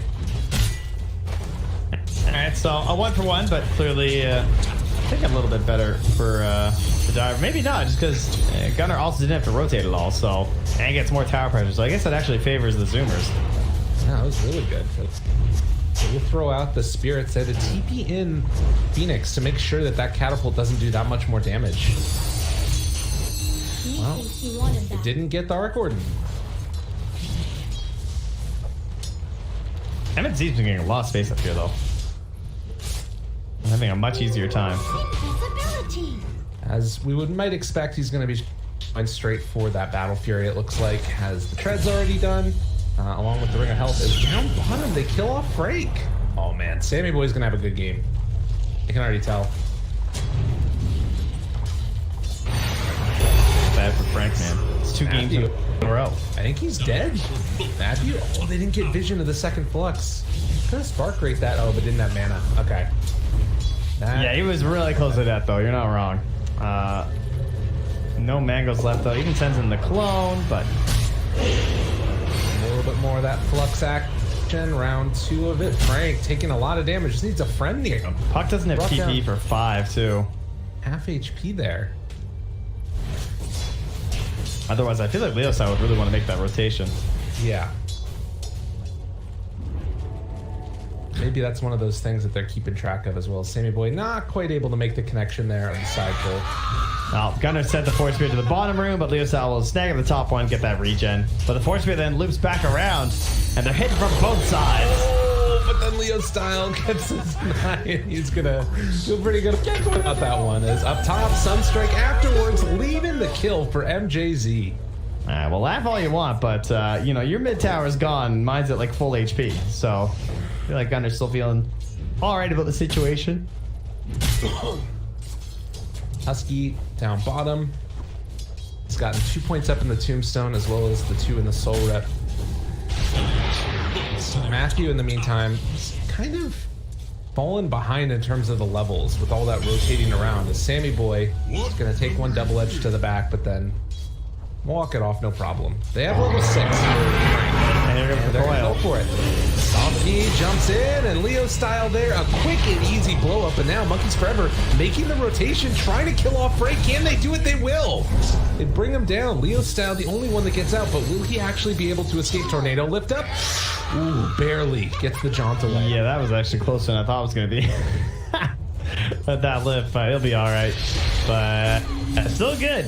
They dived the Arc Warden, but with the rotations, able to turn around, and no chance for Leo Style to make additional plays with that Tombstone down too. At all. But now that's 4 heroes down bottom, and they have to wait for this creep wave, but you imagine they might as well commit for this tower.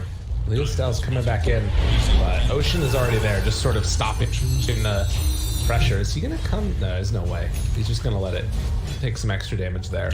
Getting ready for the bounty runes though.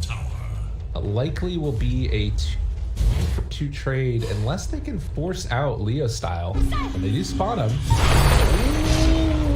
Ooh, Monkeys gets the bottle though. And now he's already used his orb. He's dead. the phase shift just for a moment, and Husky, after all the laughing. That's pretty great. That's fair. Even Matthew got in on it. Now Frank is going to get found, fluxed up. They turn onto the egg, but they have Sandy Boy here. This is going down. Everybody's dying on Thunder Predator. Things are looking somewhat promising, and not so much now, though. No. It's not a big lead. It's only a 1K lead gold-wise, but I feel like XP's about 1,002, so it's still not too ridiculous at the moment. Right. I think like Dota Plus, you're looking at, and part of the reason is you expect to be behind with like Invoker Arc Warden at this point in the well, Leo Style again getting caught and just dead. This has not been his game. This has not been his series. No, it's looking like his usual self that we've been witnessing here as Sammy Boy gets his minus at the 11-minute mark and a jelly too, just for good measure. Passes the other one over to Gunner. It's like a fourth X orbital. Fits in there really nicely. You know what's cooking? Dude, and Gunner's going straight for an Aghanims. Drums Aghanims Invoker. I love this build. This is awesome. It feels like you can just get away with this state of the game before the BKB. Yeah. Okay. 2,000 gold lead already for the Zoomers. And Thunder Predator, I mean, the only thing they can really do is sort of sit back and wait for MNZ to get online. And Leo Style is going to need to be the one that sort of makes moves dependent from that. But his game is now kind of dead, feels like. Yeah, and now they're just walking at towers with a threat of level 4 Tombstone, too. Right. I mean, you can try the egg, but unfortunately, the level 1 egg is pretty hard to get off, especially versus Arcor and Invoker. We saw what happened last time with that one. Tough stuff indeed. Sammy Boy's just going to head back mid. He's going to have his Midas back off cooldown again. And trying to get actually towards the Maelstrom instead of going for the Boots of Travel first. So he also wants to get involved right now. Although Matthew, Stampede with the Slam could be pretty good. They're going to walk in and try and find him. The big blow up is there. MNZ on top of him as well. And they'll kill him off. Now afterwards, Ocean, Avalanche Toss, but they're TPing in. This could be really bad for the Zoomers as they're all going to get hit by the egg. And, well, the Sunray afterwards trying to kill them off. It looks like with the Tombstone down, it might be enough to secure some kills on the Thunder Predator. As Matthew and MNZ both going to go down. Yeah, I still can't get those additional kills after, but who's getting the goal? I mean, Leo Style got the last hit, at least with the orb flying on through. So now he's got the Veil plus almost 900 gold. Might be able to find something to further his own aggressive options. As Frank and try and TP out of here. He's so close to blink. And Monkey's a hair too late. All right, that was, I mean, that kill into Arc Gordon was like mega necessary, I think, you know? Like, if they don't get that and he gets another free Midas off and he just gets into Maelstrom undeterred, then, like, this game feels really over. But getting that, gonna have the Battle Fury done on MND now.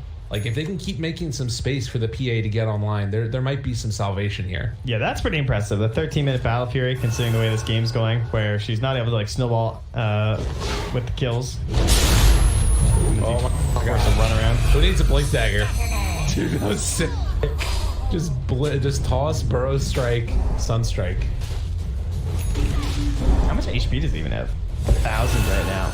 Oh man. And then this Aghanims is gonna be done soon too. Yeah. Yeah, man. That's terrifying. Well, 14-4, but feeling quite good for the Zoomers at this point. They are almost at a Blink Dagger for Ocean too. It's a PA game though. Yeah. And it's like a good PA game in the sense of just like once you have those 3 items, the Deso and the BKB, she will be very terrifying. Like there's a tiny, relatively low armor when it's support for the first couple levels of the Grow, and then of course the Arc Warden, your big target you want to jump on. Well, it'll depend on like how well Sammy Boy can kind of gauge the potential of the PA and how much he wants to itemize for it. Like maybe just trying like the Hurricane Pike on the earlier end or something. And this is that thing you're talking about all the time between like the tier 1 and the tier 2 in Radiant side. They smoked up, they were pinging that they wanted to go like that they thought they might be in here on the high ground, and they couldn't make the smoke rotation over. But if they could have, they would have found Sammy Boy. Yeah, and that also just comes back to killing tier 1 towers and how valuable that is. Totally. Keeping Sammy Boy alive. So 3,000 gold lead at the 15-minute mark. Everybody just sort of AFK farming for the moment. When this Aghanim Scepter is done on Gunnar, like, he's almost got maxed out Exort too. This is just going to be so much damage. Radiant's bottom tower is under attack. I don't know. I'm really worried about Thunder Predator's ability to live through a team fight. Any burrow strike and that hero's dead. Yeah. Especially the Blink Dagger on Ocean too. You don't even need the burrow strike if it's Ocean can pretty much be anywhere and kill people now.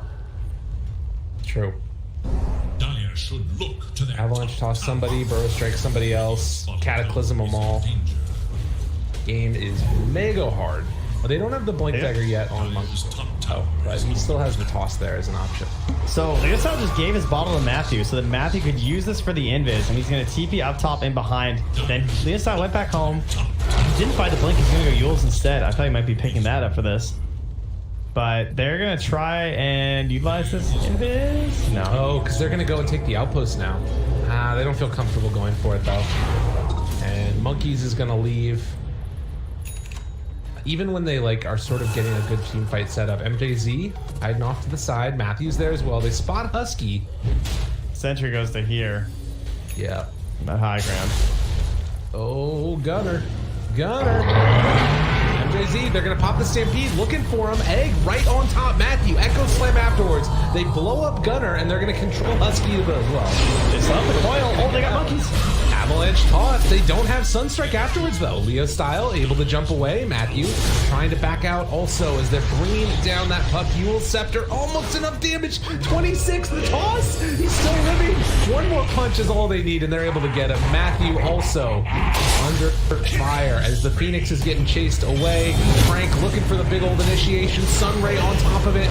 Living for the moment. Husky going to be able to survive this one as Frank's also going to burn. So they get Gunner, but it comes at a hell of a price. How much damage was that? Oh, it was a combination of the Spark Ray. It was weird why it looked like so much. It looked like 129 from them dying. That was hilarious. Just like the same timing. Alright, that was a great fight from Husky. I feel like he did a ton of damage. He 2,254 damage. He did the most damage that fight. Take that, Undying haters. Tombstone, Flesh Golem. Easy. Well, technical difficulties abound here for Thunder Predator. Oh yeah. The Dire scan on the hunt for Radiant. 18 minutes in, it's a 4,000 gold lead, and it's sometimes been the case. It feels like it's just getting off the rails. And PA, again, MNZ can't really do much at this point. He kind of just needs to farm. Like, he has to wait till he gets Deso BKB to really get in these fights, I think. It's coming though. Yeah. You know, as the Deso, there's the blink on the shaker.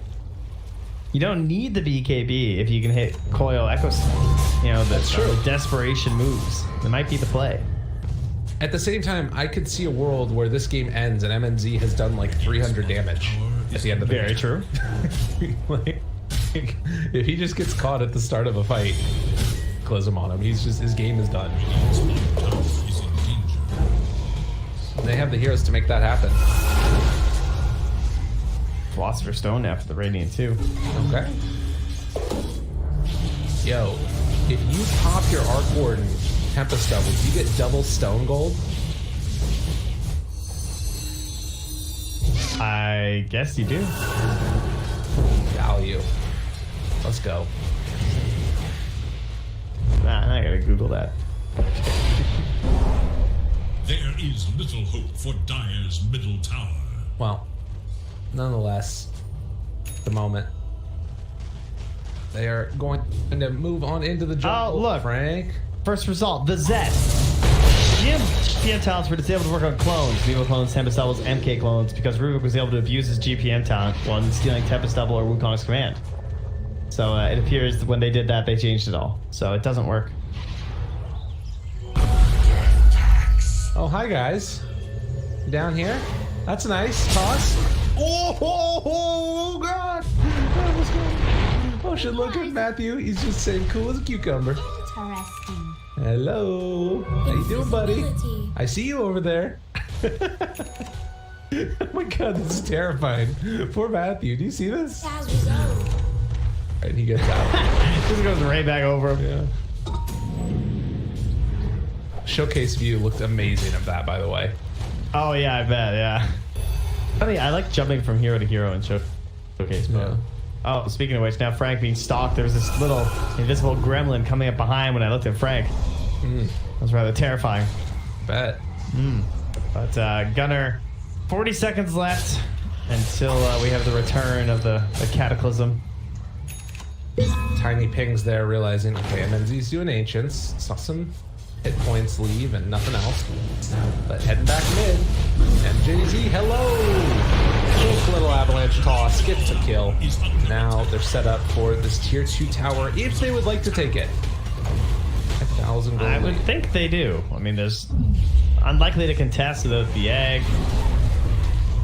And Thunder Predator are already trying to think of the next plan, which is to split push and try and delay and hope that they can push this game to the next ages when MNZ will have this BKB complete. So this pick up Boots travel. And there's still 2 minutes left on the Aegis. See what 4 Zoomers decide to do. This feels like it could be a good opportunity just to go high ground. If they wanted to. Like, Arc Warden can push out the side lanes pretty well. I don't know. I'm surprised they're not opting to go for that. I mean, they don't have that much tower damage, to be fair. Oh my God. Oh, he's dead. And now, MNZ, he was able to get away from the Cataclysm, but I don't know if he's going to be able to get away from this one. Epicenter, avalanche toss, jumps to the side, but to no avail. They take him down. MNZ falls. That one's going to hurt. He's actually getting really close to that BKB, though. Now, still top of that worth. Of course, that's because we're giving him as much safe farm as humanly possible right now. Yes. Well, looking again for MJZ. Get him. Looks like Ocean. Yeah, he saw him on that little trickle of the ward. Pass over that line, but he didn't just go for the immediately blink into the fog after. Frank, though, waiting on it. That's a bit of a tough cookie, though. But now BKB and Mjolnir are done, so pretty big timings and spikes there now for the Zoomers. We need Cataclysm to come back off the cooldown. They can take just about anybody down. I think that MKB is that item too, where it's like they feel a little bit more comfortable actually like pushing high ground. And right now they're just gonna ping the bottom lane and say, hey look, there's one more tower we can just take. How's that sound, guys? Okay. Easy. Okay. Monkeys, Blink has the pipe done on top of the drums. So freaking fun. Also an unused shovel, which is very sad to see. MSG gets in here though. I mean, that's another thing about PA though, is the power of this blur. It lets you farm Ancients when you probably shouldn't be able to. Or at least like lead the charge in these kind of scary areas if you're not sure they're still playing in there. At this point though, they have been pretty well located at the top side of the map. And so they're still worried that they might be nearby. They got him. They got Leo style. He is in trouble. Coil and dead. As he does walk right to the edge of it. Well, maybe a chance. Oh my God. Oh my God. The silence. Oh my God. He gets away. Unbelievable. That was a sick play. Damn. I thought he was dead. I thought he was mega dead. I guess they just didn't have anything to punish after the phase shift. Yeah. Well, in the meantime, Gunner's gotten his BKB. Any other big items that have come out, really? Not really for the Phoenix. Hood. I mean, the BKB must be nearly done. Salmon boy, but the tornado to interrupt. Frank was the only one who was able to get their MNZ off to the side. They get the deafening blast. Salmon boy will fall, but the supernova also going to land as the epicenter is out. Monkeys forever. Be careful. They take down the Earthshaker. Can they find any more afterwards? Ocean, Abatos on the 3. Husky gonna get stomped down, but Monkey's back in the fray. They do have another burrow strike as Husky is burning. Soul Rift through, looking for an opening. ends up falling. Gunner now also in some trouble here. Can't he escape? It doesn't look like it. Unbelievable.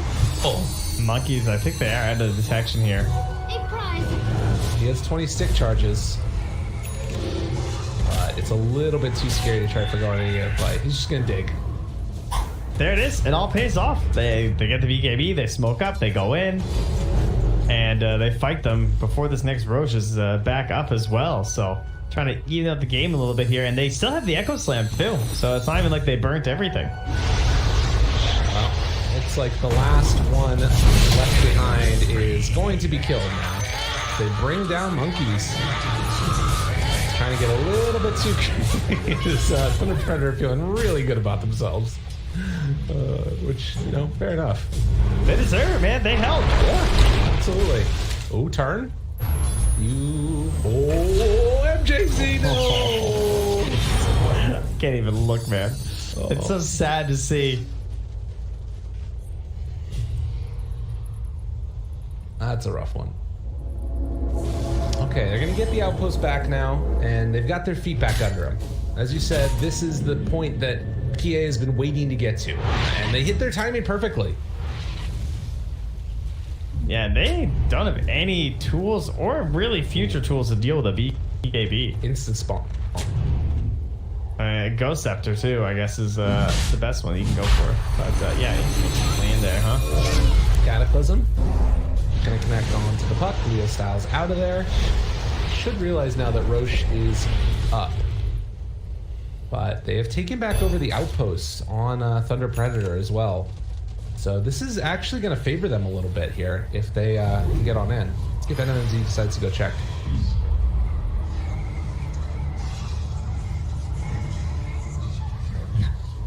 Patiently waiting here. You have monkey shows. That works. That Lincoln and Dust. Damn, dude. Okay, so they're going to use the glyph here, but if they can take down this tier 1 tower, Roche is up. It was a very quick spawn. They're also getting the D-word right here. Yeah, so now there's some mystery to this as well. They're going to know they're going to go right in the pit, though, with a PA. Yeah. Forge Spirit's moving in. Gonna be able to spot it right at the start, and they know, but can they do anything? I mean, they still have Cataclysm, I think, right? This is Danger Cat. Oh, but the Fissure block off. Fissure block off, Tornado lift up, MNZ trying to take down Roche. He has BKB available if he wants to use it. Jump forward, able to get the Eul Scepter lift onto Gunner. He pops his BKB, now turning onto him. They get the dust out, runs inside the pit, trying to find an avalanche toss. BKB out, snatches the Aegis. Gunner able to make the play. He will go down, but he's coming back. Now, do they have anything else left in the tank? Oh shit, trying to run away. Matthew keeping him under control. They jump out with MNZ. 2 dead already. This fight could still go their way. Tornado lift up, but there's the Echo on to 3. One of them the clone, and Sammy Boy also likely to fall. Eating the cheese, living through it. There's a lot of zombies, but there's more deaths for the Zoomers. Ladies and gentlemen, Phantom Assassin has decided to come online. Buckle your seatbelts. We have found ourselves a Dota 2 match. Alright, let's see this one, Dota Plus. Yeah, they're feeling good about it right now. I mean, how couldn't you be? The very first fight with the BKB was like completely game changing, and since then it's like, what are they gonna do? They basically need a Scyther or like a Princess Knife or something, because they don't have an Abyssal hero. They don't even have a Basher hero. Like they got nothing. They need a Scyther or some way. Like there's only one hero that can win this game for Thunder Predator, and you don't have a good answer for it. The thing that's kind of crazy about this right now also is like, it does feel like if they catch before BKB, MNZ will just explode with Cataclysm, right? Like, she still doesn't have enough HP to deal with that. But it's consistently been Thunder Predator that have been the ones finding the initiation and opening up on them. It feels like Zoomers either like gotten complacent with like vision movement or just a little bit too far forward occasionally, but the initiation from Thunder Predator has been superb. Well, it might be just that Sammy Boy's still trying to build some of these bigger items too. Yeah. Has the MKB and the BKB queued up. I'm not even sure if he's gonna finish the MKB right away. Props to Gunner being able to get in there and get that Aegis at least. Like if you had an Aegis on top of that for PA, this would be way worse. It is. It's not great. That could have been very bad. And that's an interesting one. The Agnum's on the Centaur. Second item after the pipe. Huh.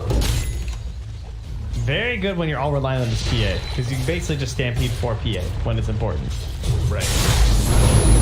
All right, there it is. This is what we were talking about. Toss afterwards, but it's not enough. MNZ doesn't die. Oh, the Aghanims. The Aghanim save. That's why they did it. Oh, what a freaking pickup. Dude, that changes everything. Again, that saved him. Yeah, it was only, like, we talked about the damage resistance before and how it's, like, not necessarily that crazy good unless you use it for, like, a saving mechanism for a very specific instance. And, yeah, that's what you have. I mean, that's part of why it worked for OG, because they would just, like, combo it whenever Spectre was in trouble. And then you get damage resistance from the IO and from the Dispersion, and it all stacks flat. And right now, MNZ is just enjoying multiple versions of survivability, from the Evasion to the Sunray to the Stampede to just Echo Slam and Coil. There are a lot of things that can just kind of come through and say, no, leave my PA alone. Well, I believe they call it peel. Peel, exactly. I mean, that's the thing. Like, imagine if that fight that just happened happened before the Ags. I'm pretty sure PA just dies there. Like, but the Aghanims just then being completed on the Centaur kept them alive, and what a brilliant choice. Because that's the only thing that she had to worry about. And now she doesn't have to worry about it. And it helped get her into these extra survivability items, and perhaps even the Abyssal in a little bit. Yeah. Well, they will find the Arc Warden. Yet again, Sammy Boy gets his Midas off, but the Tempest Double gives him a little bit more gold yet again. Oh, careful. Careful, careful. Jump in. Sunray out. MNZ wants to find a target. Gets on to Gunner, trying to run away desperately, and will be able to get down that magnetic field. Turn it onto the Tombstone. Supernova's there off to the side. They get the Coil now onto 2. What else can they do? Jump in, trying to find Sammy Boy, but afterwards they've got the lockdown. Okay, Meatball on top of a ball. Gunner able to get out, goes back in, but will be finally killed off by Matthew and MNZ. And now Sammy Boy, the last one of the cores left alive, as Monkeys Forever trying to bring down Frank desperately with Husky on top of him. They will kill the Centaur, most likely. Well, of Stomp. Blake, he gets away! What? Unbelievable. Pro strike to the low ground-ish. Kind of. Frank getting slowly but steadily brought down. And they did kill MNZ. And now MJZ also likely to fall, as Ocean's got him in his sights, but Blink toss. Oh, Yule Scepter lift up. We got a Sunstrike him a little bit. Doesn't look like it. He's regenerating enough and gets the Urn on also. That'll end it. Okay. And the only 2 left alive, though. It's true. Oh, I think we might be needing ourselves another Roche fight. And an Aegis, perhaps.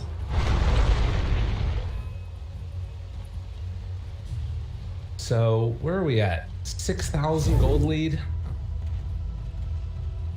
And that last fight, being able to take out the PA, showing that, you know, they've still got some stuff up their sleeve. If you leave Sammy Boy alone to just punch, like MKB and Mjolnir, he's doing a lot of damage.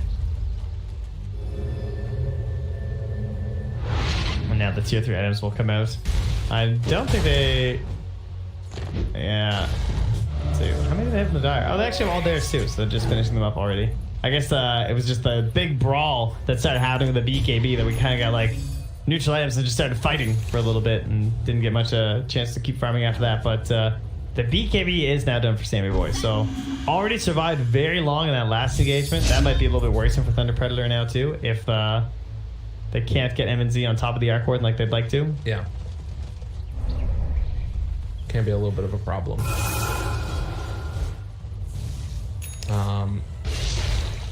E-Blade. Wow. Yeah, that's the only answer versus PA, really. I just didn't realize Ocean had that much farm. Mid? Goodbye, monkey. He's had a lot of solo pickoffs this game. Just kind of forced to play in the most dangerous positions, I suppose. Just hoping that he can live after one stun or something, but they are not giving him the chance. Sammy Boy able to push out side lanes there. We'll get a courier, not snipe. Hey, a little shield action. Nice.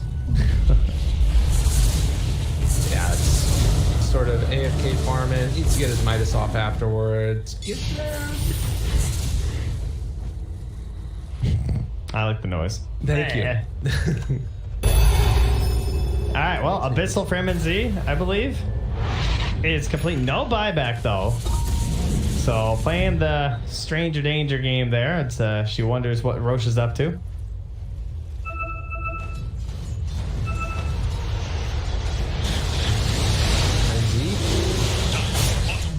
He's going to push out this mid lane yet again.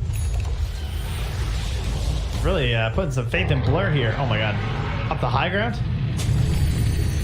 Stampede used. Now finding Sammy Boy. They blew him up very quickly. And they're going to find more if they're not careful. Took 25, doesn't need a talent. Triple Stifling Dagger is going to come out now. Try to hit him, disarm still for the moment. Ducks away from the EMP. But only to go back in for round 2. Jumps. Oh, E-Blade, but there's the Sun Red. Alright, the good news is they have the long timer on Roche. But the bad news is they might cheat for people trying to, go for that. Oh, I actually had Radiant Vision talk on. I was wondering how they saw it. That's hilarious. So they have that one obs right there. Yeah. It's pretty brutal. So they're going to repair kit. Try and keep this alive as long as possible. As you said, a longer Roche respawn. That's probably what Thunder Predator are hoping to go back and get for the moment, but won't be able to yet. Although they do have a bottled DD. Oh, let's go. We're getting close to that one last fight here. Yeah. At least there is buyback on the Boost of Travel Arc Warden, so potential some extra damage coming out of this fight. You can just get right back into it instantly.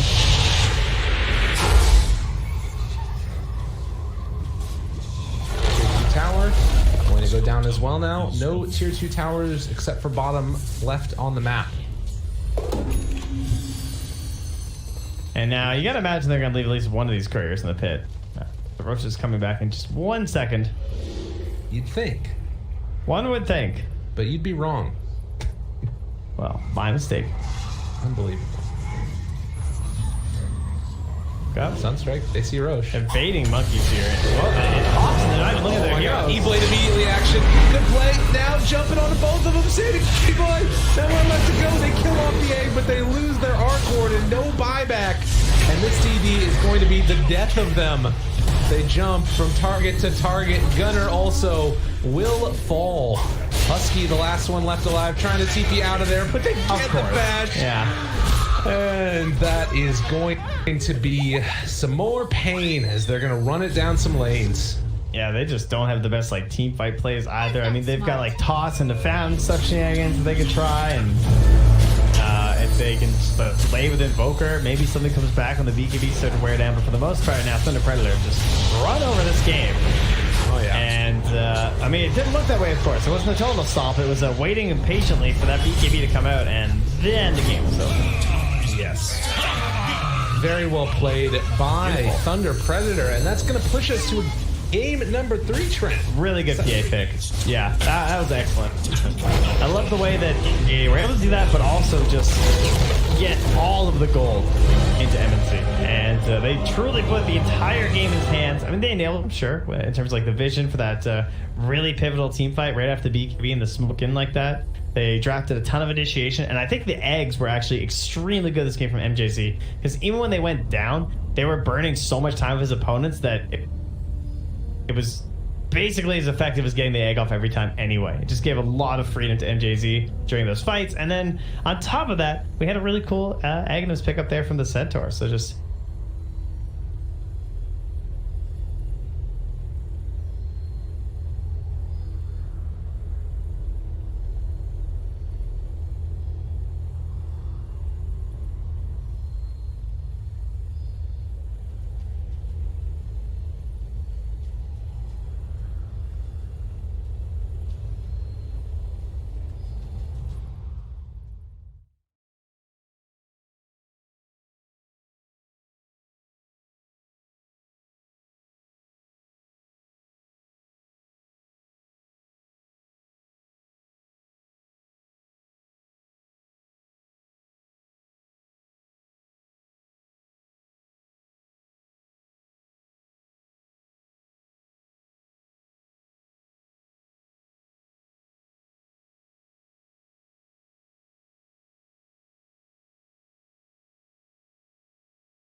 seconds. Dire's turn to ban.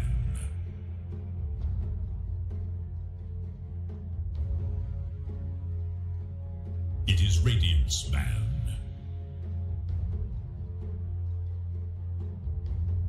It is Dire's ban.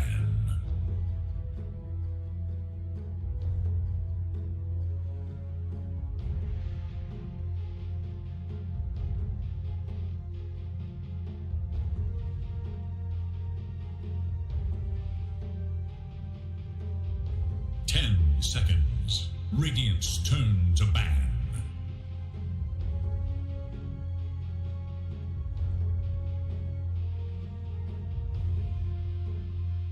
Dire must choose.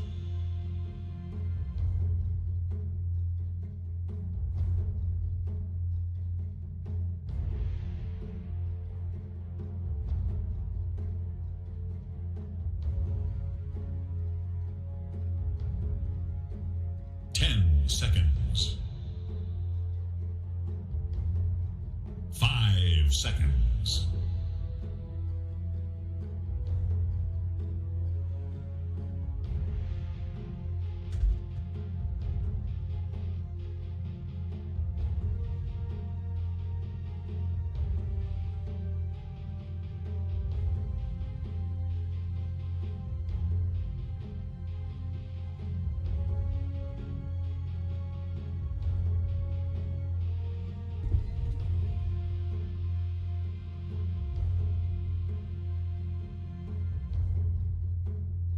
Radiant's turn.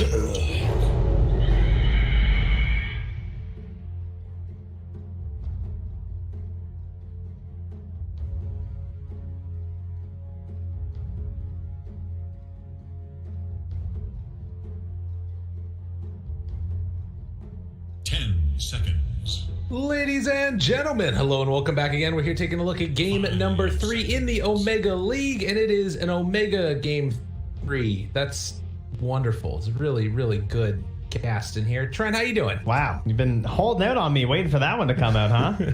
Yeah. Took you, 33 days or something?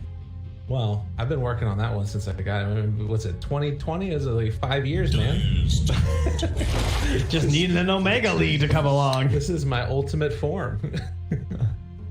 But yeah, it's an interesting match, and I'm curious to see how it all changes out. We got a hero that is banned, no more Invoker. They don't want to give it up anymore. Likewise, Mirana taken out of the pool, Batrider, and the Clock. That leaves open the Nature's Prophet and the Phoenix. I am not sure which of these I actually would like more. I feel like they both have their strengths, but Phoenix to me definitely feels like it's more like enabling others, and Nature's Prophet like sets the tempo for the game himself. Yeah, it kind of feels like the Phoenix allows anything to happen, but is almost kind of more counterable as well between like the Snapfires and the Miranas. Like they have to guard themselves with that ban. It's a tough call. As much as I love Prophet, I'm kind of leaning towards Phoenix these days. I think it's just because we've seen so many like giant strength heroes just never die under Sunray. Yeah, that's pretty accurate. 10 seconds. I remember like around the Frankfurt Major, that's when Phoenix really started to get seen as unbelievably broken, and that's when it was pure damage, and I think it was more than it's at right now. Yeah, I think it was 4 too. Yeah, but at this point, it's still showing just like how strong it is. Whoa, they go right into an old classic for the Zoomers, though. Take the TB. So, yeah, there's, on the one hand, do you really want to spend time hitting the egg? TB. On the other hand, sometimes you just got to hit the damn egg, and at least you have a carry that can't do it. And on the other hand, the Zoomers like, we're not playing Arc Warden again. True. 5 do not want to give that one again. It actually could be kind of an interesting answer, is to take an Arc Warden against it. Yeah, if you're willing to. Still a hero almost on the levels of Meepo in terms of sort of a team needing to have some practice with it, it feels. Definitely. And specifically the player, I guess. They have Fire Spirits and Tiny to try and disrupt the Terrorblade. Not terrible heroes. Doom's still in the pool. If I'm 4 Zoomers, I'm probably thinking about getting rid of that guy. Man, when's the last time they played TV? It was versus Thunder Predator when they took the victory in that 2-0 in the playoffs. So it was actually a fairly similar draft to what we've been seeing lately, because it also had that Tide Hunter, which has not made his appearance since the first phase ban game 1. He went ignored last draft. And we'll see if he rears his ugly head once more. Good. Nice way to help cover for that Terror Blade. They ban a Void. Now we've got Lena taking a pool. What? Do you want to get rid of the Tide? Do you want to get rid of like some other saving support maybe? Oh, they're just worried about like the rundown, so all those fast tempo heroes. Yeah. I mean, the Tide is like kind of tempting, but you know, the Prophet could easily just be monkeys, but at the same time they still have to ban the Beastmaster because it's just like so good versus Phoenix as well. So that flexibility already helping from that Nature's Prophet. Well, that's armor. 10 seconds. I still think Doom, you'd have to think about getting rid of it, but that hero, maybe it's fallen off a little bit. I'm not sure. Yeah, he seems to have just jumped out a little. Now they actually banned the Emperor themselves. Kind of a decent hero versus TB. But I guess the Zoomers have to pick out of this phase. The Void Spirit has also been ignored this whole series. Kind of surprising, considering the Zoomers were like first phasing it not even that long ago. Yeah. Maybe some of that's like when a bunch of the, you know, mid heroes get banned out or something, back to the Void Spirit afterwards. But I feel like we have seen some other regions prioritizing it. I'm just getting so mixed up between Southeast Asia, I know, EU and NA. I feel like I have a good idea of what every region is playing right now, but also when it comes to the individual game, I'm like, where am I again? What's happening? Yeah. And last ban out for the Zoomers in this phase before they want to head into their next round of picks.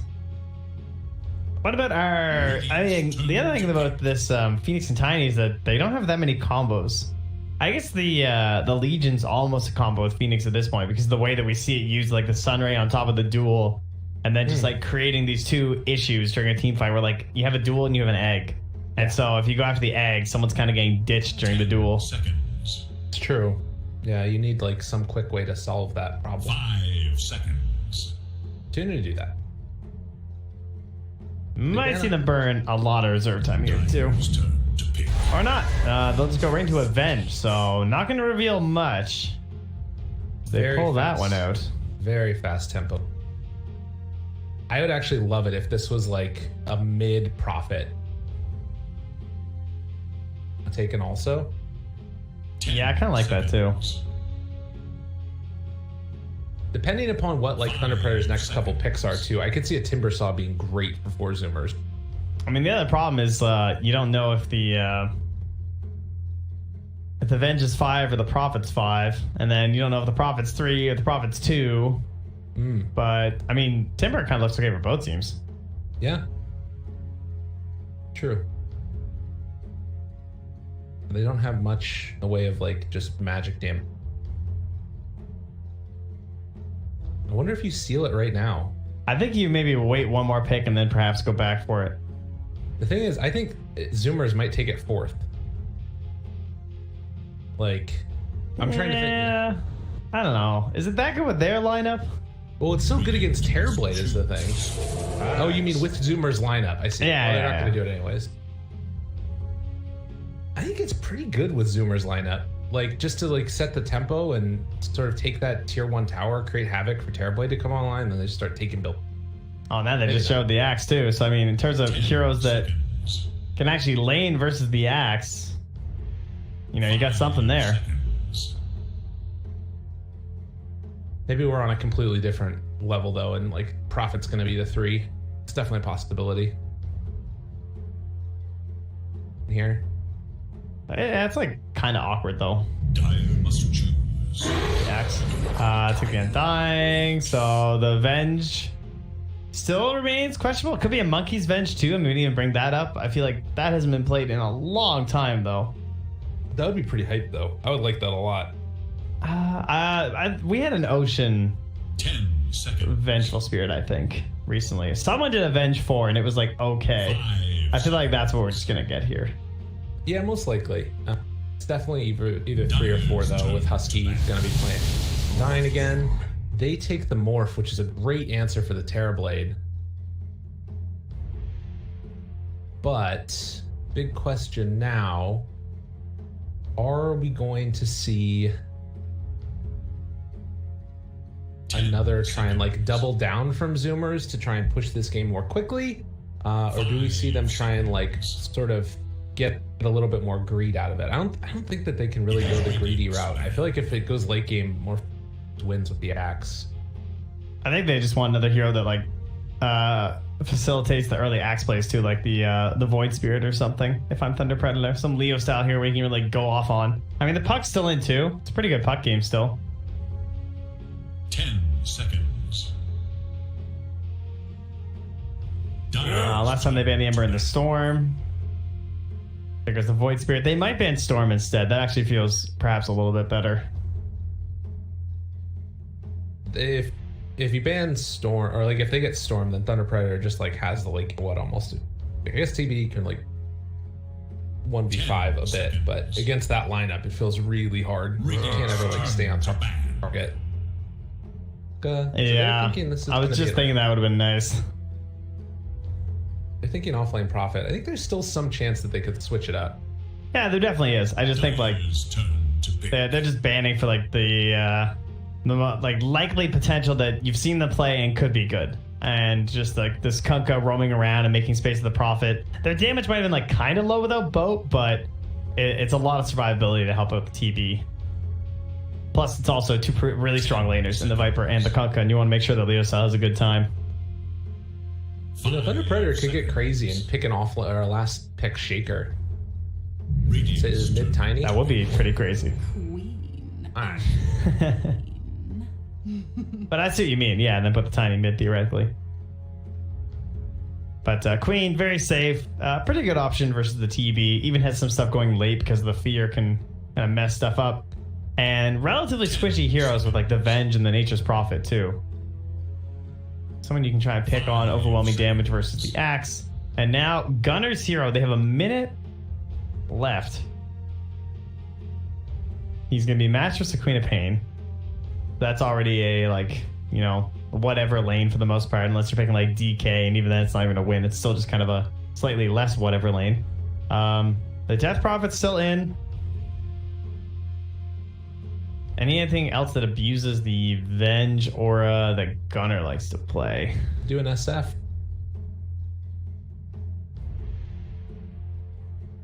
I mean, he builds Yules. It's like kind of helpful. Yeah. I don't like it versus Axe though. I feel like it's like you really rely on that BKB, and Call just like wrecks you. Yeah. I mean, there's still the mid Doom that you pointed out before, right? But into the Queen of Pain. Sad. And it could still be mid Prophet, and then, you know, picking a Monkey's hero. Yeah, is there a Monkey's hero that changes this game? I guess the Timber is still in there. But whoa! Alright, Gunner, Prophet, and then Monkey's Venge. Okay. So that's the other route. Oh, man. They could do a Monkey's AA. Nah, that seems awful. Don't do that. Dude, that's the Whisper Classic. Is that worth? I mean, it is a Morphling. Oh, they jeez. did it. All right, let's go. Monkey's AA. It's party time. I mean, Sunray and Morphling now getting canceled out here by Monkeys. Monkeys is like, does anyone know how to build this hero? What am I doing? Time to check out Monkey's professional matches on Ancient Apparition, ladies and gentlemen. See it. I'm guessing that it might be a fresh list. I'm just going to scroll right to the bottom of Unplayed Heroes. Should be at the top of Unplayed, alphabetical order.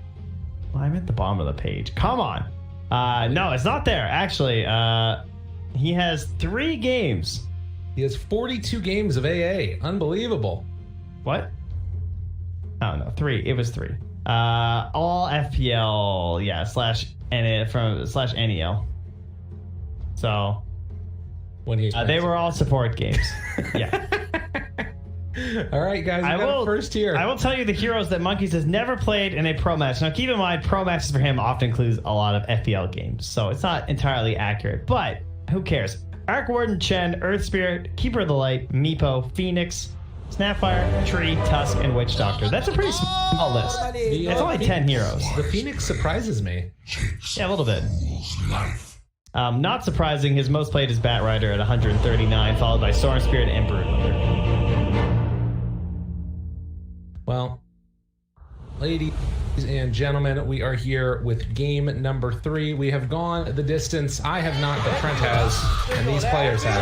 I only came in at game number 2, and I am excited to see how this is going to work. They're tipping monkeys already, and they are mass tipping monkeys. And he's going to get back that morph lane. See who gets the last laugh at the end of the game. Yeah, now I'm curious if his pub games are hidden. I'm sure Monkeys is a diligent lad and hides his pubs. Maybe. Oh, he doesn't. Amazing. Oh, yes. Now we can know the shit. I mean, they're all just going to be support AA games, so it doesn't even matter. You don't know that. Well, Kinda probably, do. though. Damn, what's that lion emote? Hey. See that? He's played it in a year. Oh my god. He's played 26 games of AA ever. Oh.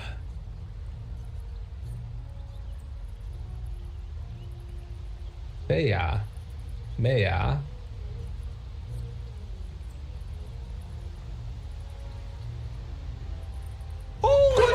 Not just different languages, just in general. Yeah, no, I could tell. Yeah, it was very clear. What about your success rate, Monkeys, now that we're diving into your Dota buff? Let's see his least successful hero. What? How do you have success of 0%? Wait a What does that minute. even mean? That must be Dota buff bugged. Also, where is the playground? The playground's gone. Oh, maybe it doesn't appear at the beginning of the game this early? Maybe. Before the horn? Oh, that could be. But yeah, I'm still... I'm not sorry. I was hoping they would add something else. I'm sure it's top of their list of things. Yeah, we'll get our Pac-Man game soon. Pac-Mango, whatever it'll be. Okay, interesting. Wait, he's got some lines. He's got the bronze tier. Let's go. Means he has played it since Dota Plus has been added to the game. You heard 12 months ago. Yeah. That was his one AA game. Looks like Matthew doesn't have Dota Plus. Yeah, a couple players who don't. 30 seconds. You know, you don't have to leak your strats. He's got a level... What level's his battle pass? Like... oh, just 1322, so... Literally the highest in this game. According to Dota. And, you know, playing it professionally and giving us this beautiful content with his amazing skills on Clockwork and Tiny. Of course. Thanks, Matthew. What a guy. Doing it all. All right, so offlane AA. What do Atos do? All right. At least he's making it clear from the get-go. Someone just told him what to queue up, and he said, okay. No need boots. Only Atos. And of course, he could have been scrimming this too.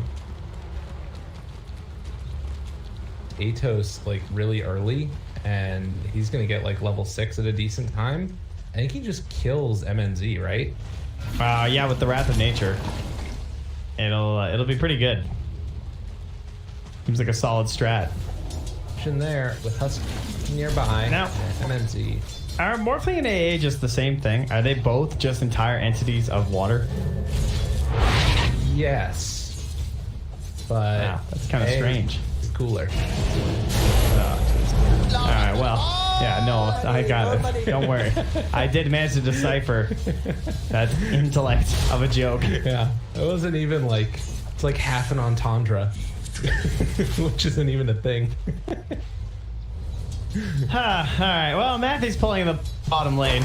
Okay. Grabbing the creep wave away from Husky. I mean, you don't really want to put your two strength heroes next to each other versus an Undying. Nobody's happy there. Frankie's under the tower, though. He's kind of messing with Sammy Boy. Does not appear to care that much. Hasn't taken anything either, Frank. No spins, no battle hungers, no nothing. Is he wearing a kilt? It's more than other sets. That's true, yeah. Could go for a real Scottish kilt. There should just be a set that makes him the demo man from TF2. Never played it. Oh, dear. I know. Telling everyone at Valve. That's fine. I rat you out. Up top. Monkeys. They could get hit by the spirits. I'm curious if he decides to go, like, into the Ags or anything. It's actually not great. No, I think all you care about is, like, Veil and then, like, mobility and hitting your ult. Right. Like, I'd sooner see a blink than the Ags as, well, The blade of axe has the chase down from Husky, he does get punished despite being an Undying. Level 3 for Sammy Boy if he needs to. You can just head to the jungle now. Oh, the playground's back. Are you ready? Yes, I'm ready. This is the best one. Oh, where are you at? Did I find Medusa? Oh, I got AM. I got TA. No. Where are they? TA? I got Medusa. Oh my god. Got him. Where's Anti-Mage? Where's Anti-Mage? Middle bottom somewhere or something. I lost. Unbelievable. He was really close to TA. I think he was just like down and left of the TA or something. Unbelievable. I should have guessed that since you got him so quick together. True. Yeah, See, gotta guys? develop the meta here of hidden heroes. The playground can be fun. Just play it. Come on. Come on. Type in the chat when you get it. Well, that was easy. Wow. He just slapped him. 2 kills that I missed there. Impressive. Boy takes the battle hunger off there. Top lane, Ocean and Monkeys. Picking some harassment from MJZ. But they're still getting up in his face. The stun is there. He has the dive, but MJZ will go down and Ocean lives. I don't even know if he wants to live. Yeah, he's just running to the tier 2. Oh, man. Unreal. Is he going for the creep wave? No, okay, he's going for the tower kill. Good. Gotta say. That'd be wild. Yeah, I was gonna say tier 2, but yeah, you don't really have to worry about it if you just go to tier 1 if the Morphling's that far. So, didn't wait long enough to spread the gold. It still went to the Phoenix, but at least no XP. Which is very, very important there. As Matthew able to get the side pull off, Husky trying to contest for it, and up top, MNZ again is back by Monkeys, the unrelenting ancient apparition who is getting down low, and they are going to get the stun off, but nothing afterwards. So they lose one, and meanwhile on the other side, they also kill the Axe. Yeah, that was a spread kill. I don't know if that was just throwing flags in chat. Oh yeah, they were fighting it out with him. I'm dying at the soul rip, but the range creep just took the last hit. Got it. And in the meantime, Gunner mid. This guy, 14 denies. I guess a lot of that's going to be his own trance, though. Down bottom, they got the call. The Sammy Boy with the meta up. Ooh, toss, turn, trying to kill off Matthew. Will they get him? Jumping to the side. He has the battle hunger still on him. Trying to live. Avalanche barely fairy fires for the life. Unbelievable. Yeah, I thought Matthew was dead for sure. See, he has a little green trail chasing him. All right. That's cool. weird. Offers cost. Soul rip on Sammy Boy, back up to almost full HP again, and Frank saying, "Why did you toss me? What were you doing?" No, you don't toss him. You tip the tiny there. Actually, I don't know. That might be better. I'm not sure which is better. They're both good. More meta is still being developed here. Husky gonna get tossed way up in the air. So Matthew gets the bounty room, but still a lot of damage there as they get the soul or the kill onto Phoenix, and Matthew gonna get some help from Leo style. Bottle and it's supposed to be like a battle pass effect that he's like regenning and just like blows, huh? Toss back on the Leo style. Will secure the kill eventually. Husky, they're missed uphill actually. Frank gonna get involved too, and they force out the blink from Leo. Frank just walked by. He wasn't even looking at his PC. Dude, this Gunner Prophet though, he's getting off to a real hot start. Yeah, like fully bullying the Queen of Pain out of the lane. I didn't think it was gonna be that bad for Leo style, but feels like the right clicks have been really taking a toll there with all that Blightstone. into the treads. So yeah, no dagger. Shouldn't even bother trying to trade that way. And just going to be hoping that the rotations will carry Leo style through. Of course, that's what's been helping a lot for him lately. And he will get the Arcane Rune, which will definitely help with rotation kills. Much needed. Okay, also, yeah, those denies are gross. He's got like more on style. They join his own He ends up going down. Gunnar making the rotation, trying to kill MNZ and MJZ. He won't be able to get either, I don't think. And well, now need to be careful. The rotation misses the Sonic Wave on Gunnar, but kills off Ocean. And popping ulti afterwards. Gunnar ready to turn, has a Fairy Fire still. Leo style in trouble. Able to get away for the moment, but the trees are on him. Not for long. And they're angry. Oh, this TP though? Got her? Huh? That's a 200 HP? Yeah, I don't think so. Ooh. Okay. Ooh, how about some ancient stacks though? He's not gonna go for it. All right. So 7 minutes in, what are we looking like? Top net worth is Nature's Prophet, Quap right behind him, and everything fairly close. There's not even a huge difference right now between like the AA and the Axe. Monkeys is having a pretty good game. It's about to get level 6. Did decide to go back for the boots instead of just rushing the Atos. That seems like a pretty good choice. He's just thinking about his big item. This one that's going to help him out with this. Again, Matthew, just like he's like trying to get up into this area and gets cut off every time. Slow down, Matthew, taking a lot of damage, but will live in the end. Leo still hanging out over here. Monkeys. Careful, buddy. Cold feet on top of it. Leo style forced to blink away. We're gonna have Prophet ulti very soon. Just came out. Gunnar's been waiting at base for this. And oh, he's dead. Yep, he was under ward hitting the bird, and he died. Well, that's a big one. Yeah, that was a solid chunk there. Let's see. That was 260. He just smashed him. That's that Wrath of Nature damage and the good old DD.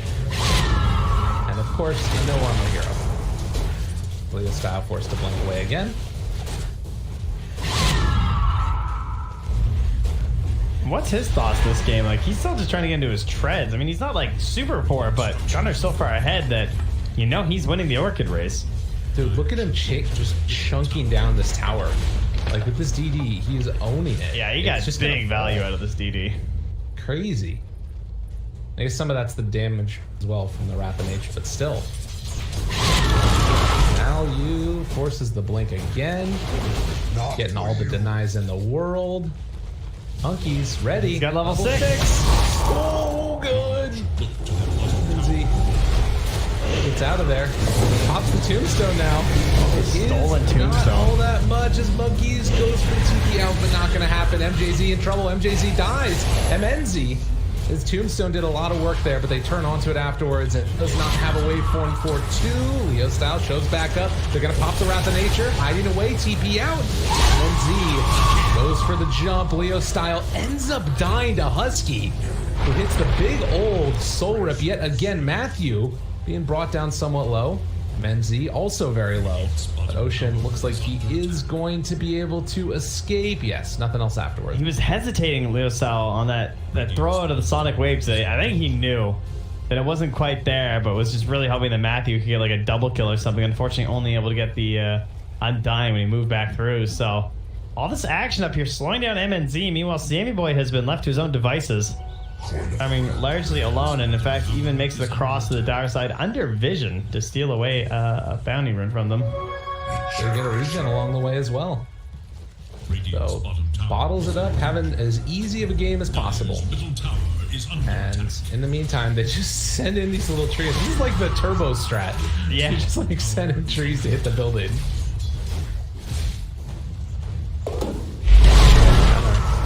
Ooh. That noise is terrifying. Yeah, they're still backed up here by this AA2. All right, Monkeys stops the TP. I think maybe. Yeah, I don't know why he stopped. I guess Frank was like on it. He was just a little bit too late, was he? All right, well that's Orchid here for Gunner once he finishes up this camp. Big. Haven't really seen... what's Leo style looking like? I mean, what does Leo style do? I feel like he won't go Yules. So you just like rush BKB? Feels real bad. I know, but the Yules just feel so awkward too. Yeah, and even if you do, like, if he Orchids you and then you have to Yules, he can just sprout. I guess he has Blink then at that point too, but regardless, it's not great. Yeah, maybe there's just too much stuff though. I think he might have to Yules. It's like trying to find another way, but I don't know if like BKB first really helps you. Yeah. Yeah, because then, like, what if you just don't fight after the Orchid and you just use the BKB charge? Now you feel bad. Real bad.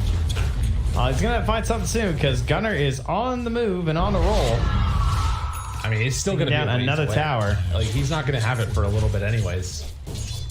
No matter what he goes for. And they have the blink onto Frank too, but not able to be in position there. The towers are just dropping too quickly. Tier 1 about to go. MJZ tries to find the deny. Can't get the swap in time for motion. They smoked with that MJZ. I think he was trying to come back for that one too, but maybe they'll try and bait him on the wave. Alright, Gunner. 12 armor, 1120 HP. He's still holding around. Oh, Ocean. Couldn't get the wave off. Orchid, recast there. Has the swap available if they need it for Gunner. Pulls him out of harm's way. They drop it outwards. And well, they're going on advantage. That's not a great target. Sonic Wave will find the kill, but the illusion still running around. Supernova. And 4 Zoomers get out with their profit. Wow, the fact they couldn't even just like turn after a level 1 swap is not a good sign. No. Is that really all of their commitment in terms of mobility? That they felt advantage to try and kill Avenge, which also took shockingly long? I mean, the game is hard. That's what I'm getting from what I'm seeing right now. Like all these here, I guess that like they need to find the AA, but AA is always going to be staying way back in the fight too. And like Ocean also, he's got 1,000 HP. He's got 15 armor, and he's staying by this tower here. And he'll probably just go drums and either Force or Solar, or he could even buy Yules because there's an Axe. Probably a good option for him here. I like the drums versus the Phoenix though. They need Matthew to have a game, I think. Like he needs to be able to get there with an Avatos combo. Well, yeah, because the Gunner's still vulnerable to that right now, right? Yeah. Like, he is not tanky, but you know that he's going to find that BKB sooner rather than later, and he already has the Ogre Club coming out. I think that's the biggest problem. Like, Frank, when he jumps in, if you have afterwards a swap, like, they don't have any more damage after that, because it's so hard for Matthew to get close to him, feels like. Maybe they need some big morph plays. Yeah. That'll require Sammy Boy to fight, though, pretty much, right? And try and get that copy of a better Terrorblade. Well, I think the only thing that'd be really worrying is if Sammy Boy... can you still morph the illusion? I know it used to... There was that bug where it would, like, if you had a Lincoln's, then it wouldn't work on the illusion. Pop the Lincoln's on the Terrorblade. You know what I'm talking about? Oh, yeah. I don't think that worked. I don't think so. I'm not sure if you can... I think you can still morph the illusion, but I'm not positive about that. Because if you could, then, like, Sammy Boy doesn't want to send his illusions in even to help. He would, like... Because sometimes you would be like, okay, we'll just send the illusions in and they'll be the damage. But if you do that, then you have that morphing afterwards. And, well, they got him. Swap, stun, in trouble. Oh, Leo still barely gets the blink out of there. Real.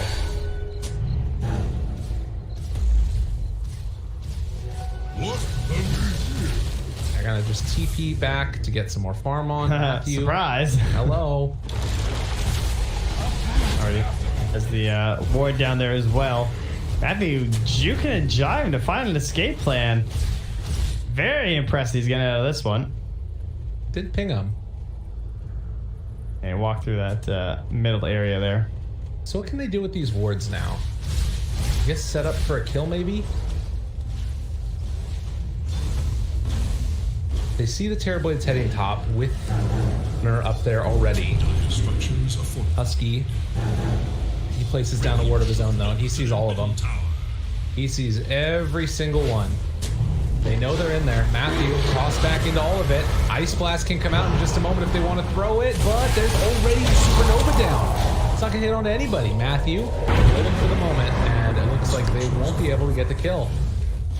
Yeah, and you are correct. You can still copy the illusions. So, good call, Gabe. And watch over that one. Of course, he still needs the meta ones too. As Matthew the soul. Oh, Gunner! Last damage to hell that wave of terror too. Meaty right click.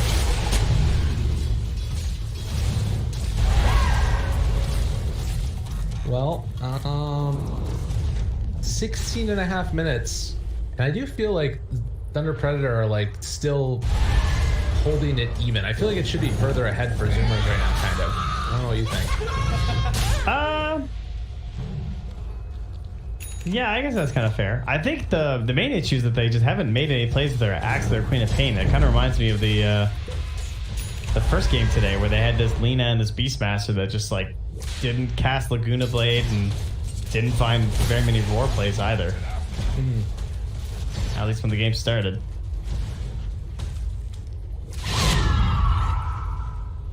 Like, Frank's had Blink for a while. He's got Blade Mail at this point, so they'll go on another hunt here. But Sammy Boy, I mean, that's also just partially because it's Terrorblade. Like, Terrorblade's probably the best hero at pushing out lanes at this stage of the game. They see Gunner. This ward, it's lasting that long is huge. And Frank got full vision of him. Doesn't call. Okay, Orchid comes out afterwards. Eul Scepter.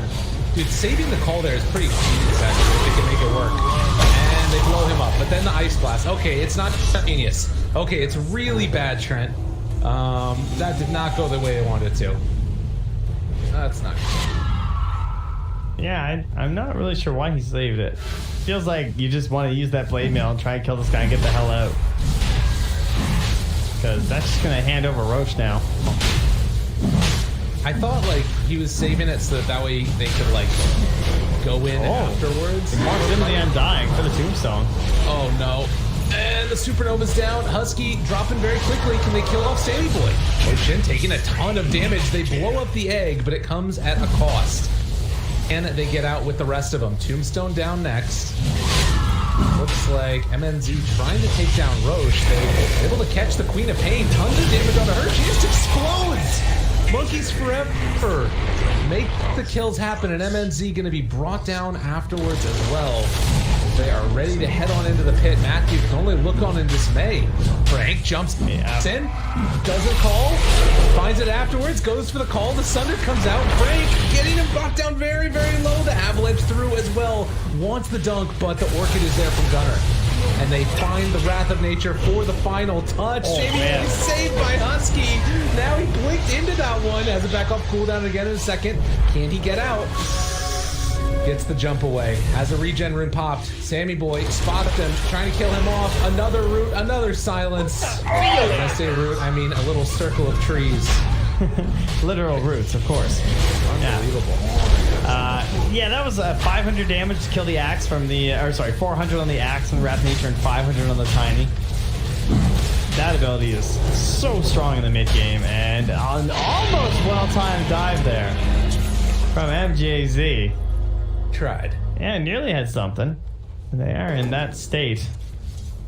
And that BKB is now complete though for Gunner, so item he's been working on for a little while since finishing out that Orchid, which is so strong in these fights. Should go into showcase mode when the Phoenixes are doing that. See the world. Nicely done too by Monkeys though. He went for the Atos on the Queen and then he chucked that Ice Blast to the Morphin. Even though he tried to wait for him in behind him, he still got hit by it. So that's what tagged him with the HP removal, and you saw him just vanish when fighting the TV. True. Very tough to deal with. And there isn't really an answer for the Morph lane. MNZ kind of just needs to not get hit by it. Only way out of that play. So Games they've had a little bit of a lead for a long time, but that's the first time I finally got like a decent XP lead now. Up to like 5,000 for the Zoomers. Whereas this whole game it's been like under 1K.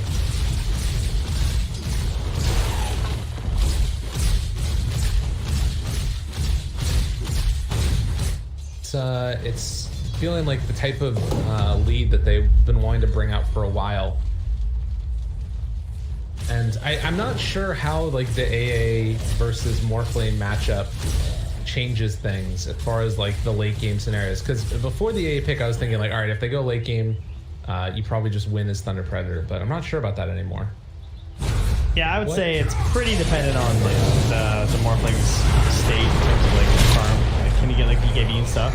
But they're gonna burn down that Aegis with that smoke. They just went for an instant one. They caught Sameboy, I think, just as he hit it back down here, and his team had gone top. But they were kind of happy with the very least. So there's some cost there, but nice play. Yeah, totally.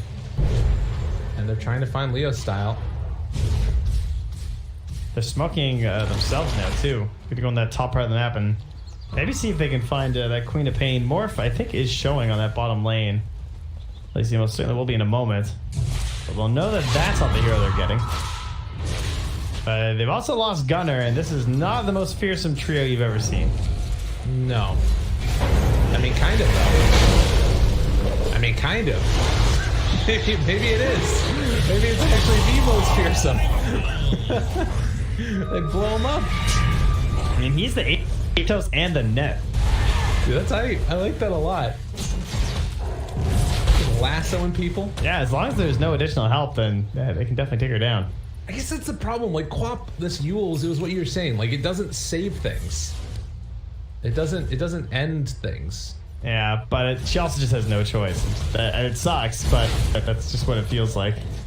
Think about a 4-staff next. That will be very interesting. I wonder if that actually would win the play.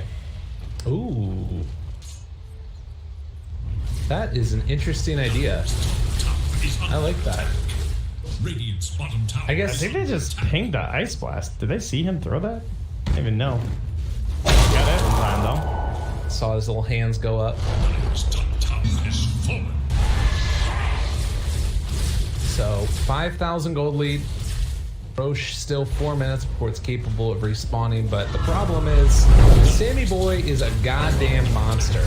Look at this man. He's just on the low ground, pops the meta, forces some rotations. The rest of his team isn't even here. It's like, deal with me. I am Sammy Boy. Yeah, Gunner's coming too. Fear me. Jump in. Oh, baby. Gunner. BKB afterwards. Yeah, give him the tip.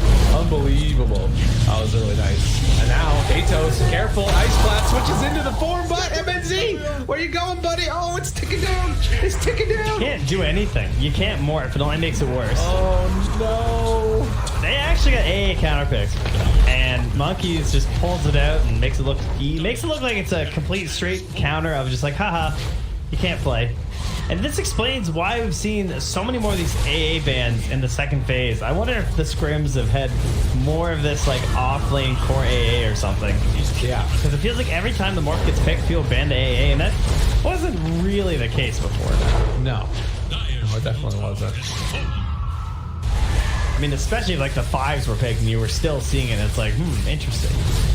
Well, and again, it's interesting too because it feels like every time it's somebody that ends up like being able to sort of try it out first and put it on the table, and oftentimes these like ideas are coming from Beast Coast, which I think is really interesting. True. Right? Like it was Whisper that was doing it first. They just played Chaos Knight playing it last game.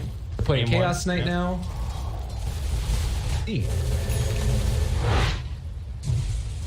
That's what happens when regions get better and they play together collectively. It's like the whole region becomes better. Dota becomes more interesting to watch. That's why I'm here. Is it? Yep. Okay. Thanks, North America and South America, working together in the face of a global pandemic. Yeah. To make Dota better. Make Dota better. That's what we do. I mean, think about what Europe started. They started offlane Bloodseeker. Boo. Here, offlane AA. Big thumbs up. Wouldn't you rather see this? Okay, I actually don't want either of those in my pubs. Except the Bloodseeker, because it looks like it's winning. Oh, Ice Blast. Doinked. Okay, so what level is he? That was a level 2 Ice Blast.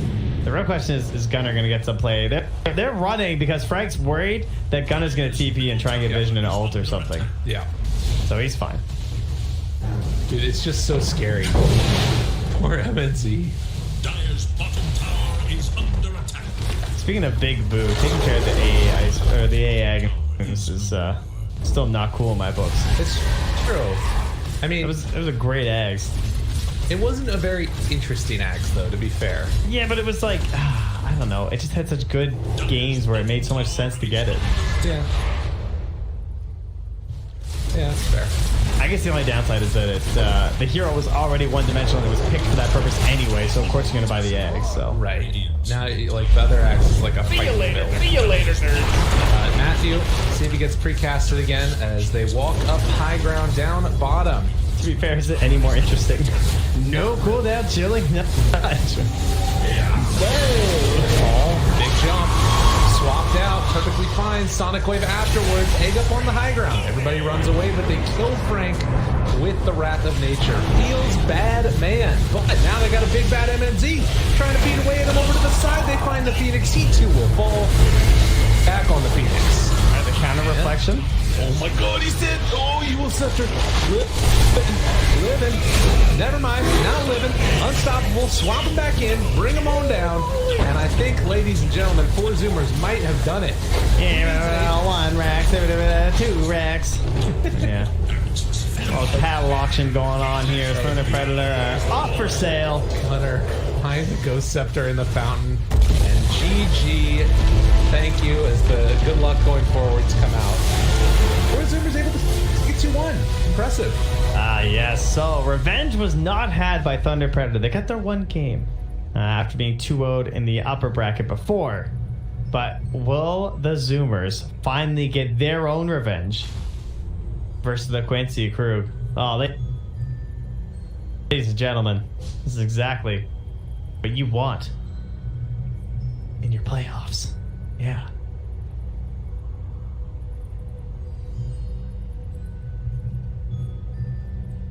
Well, of course I do. And that's not even the best one because we still have the ancient bracket.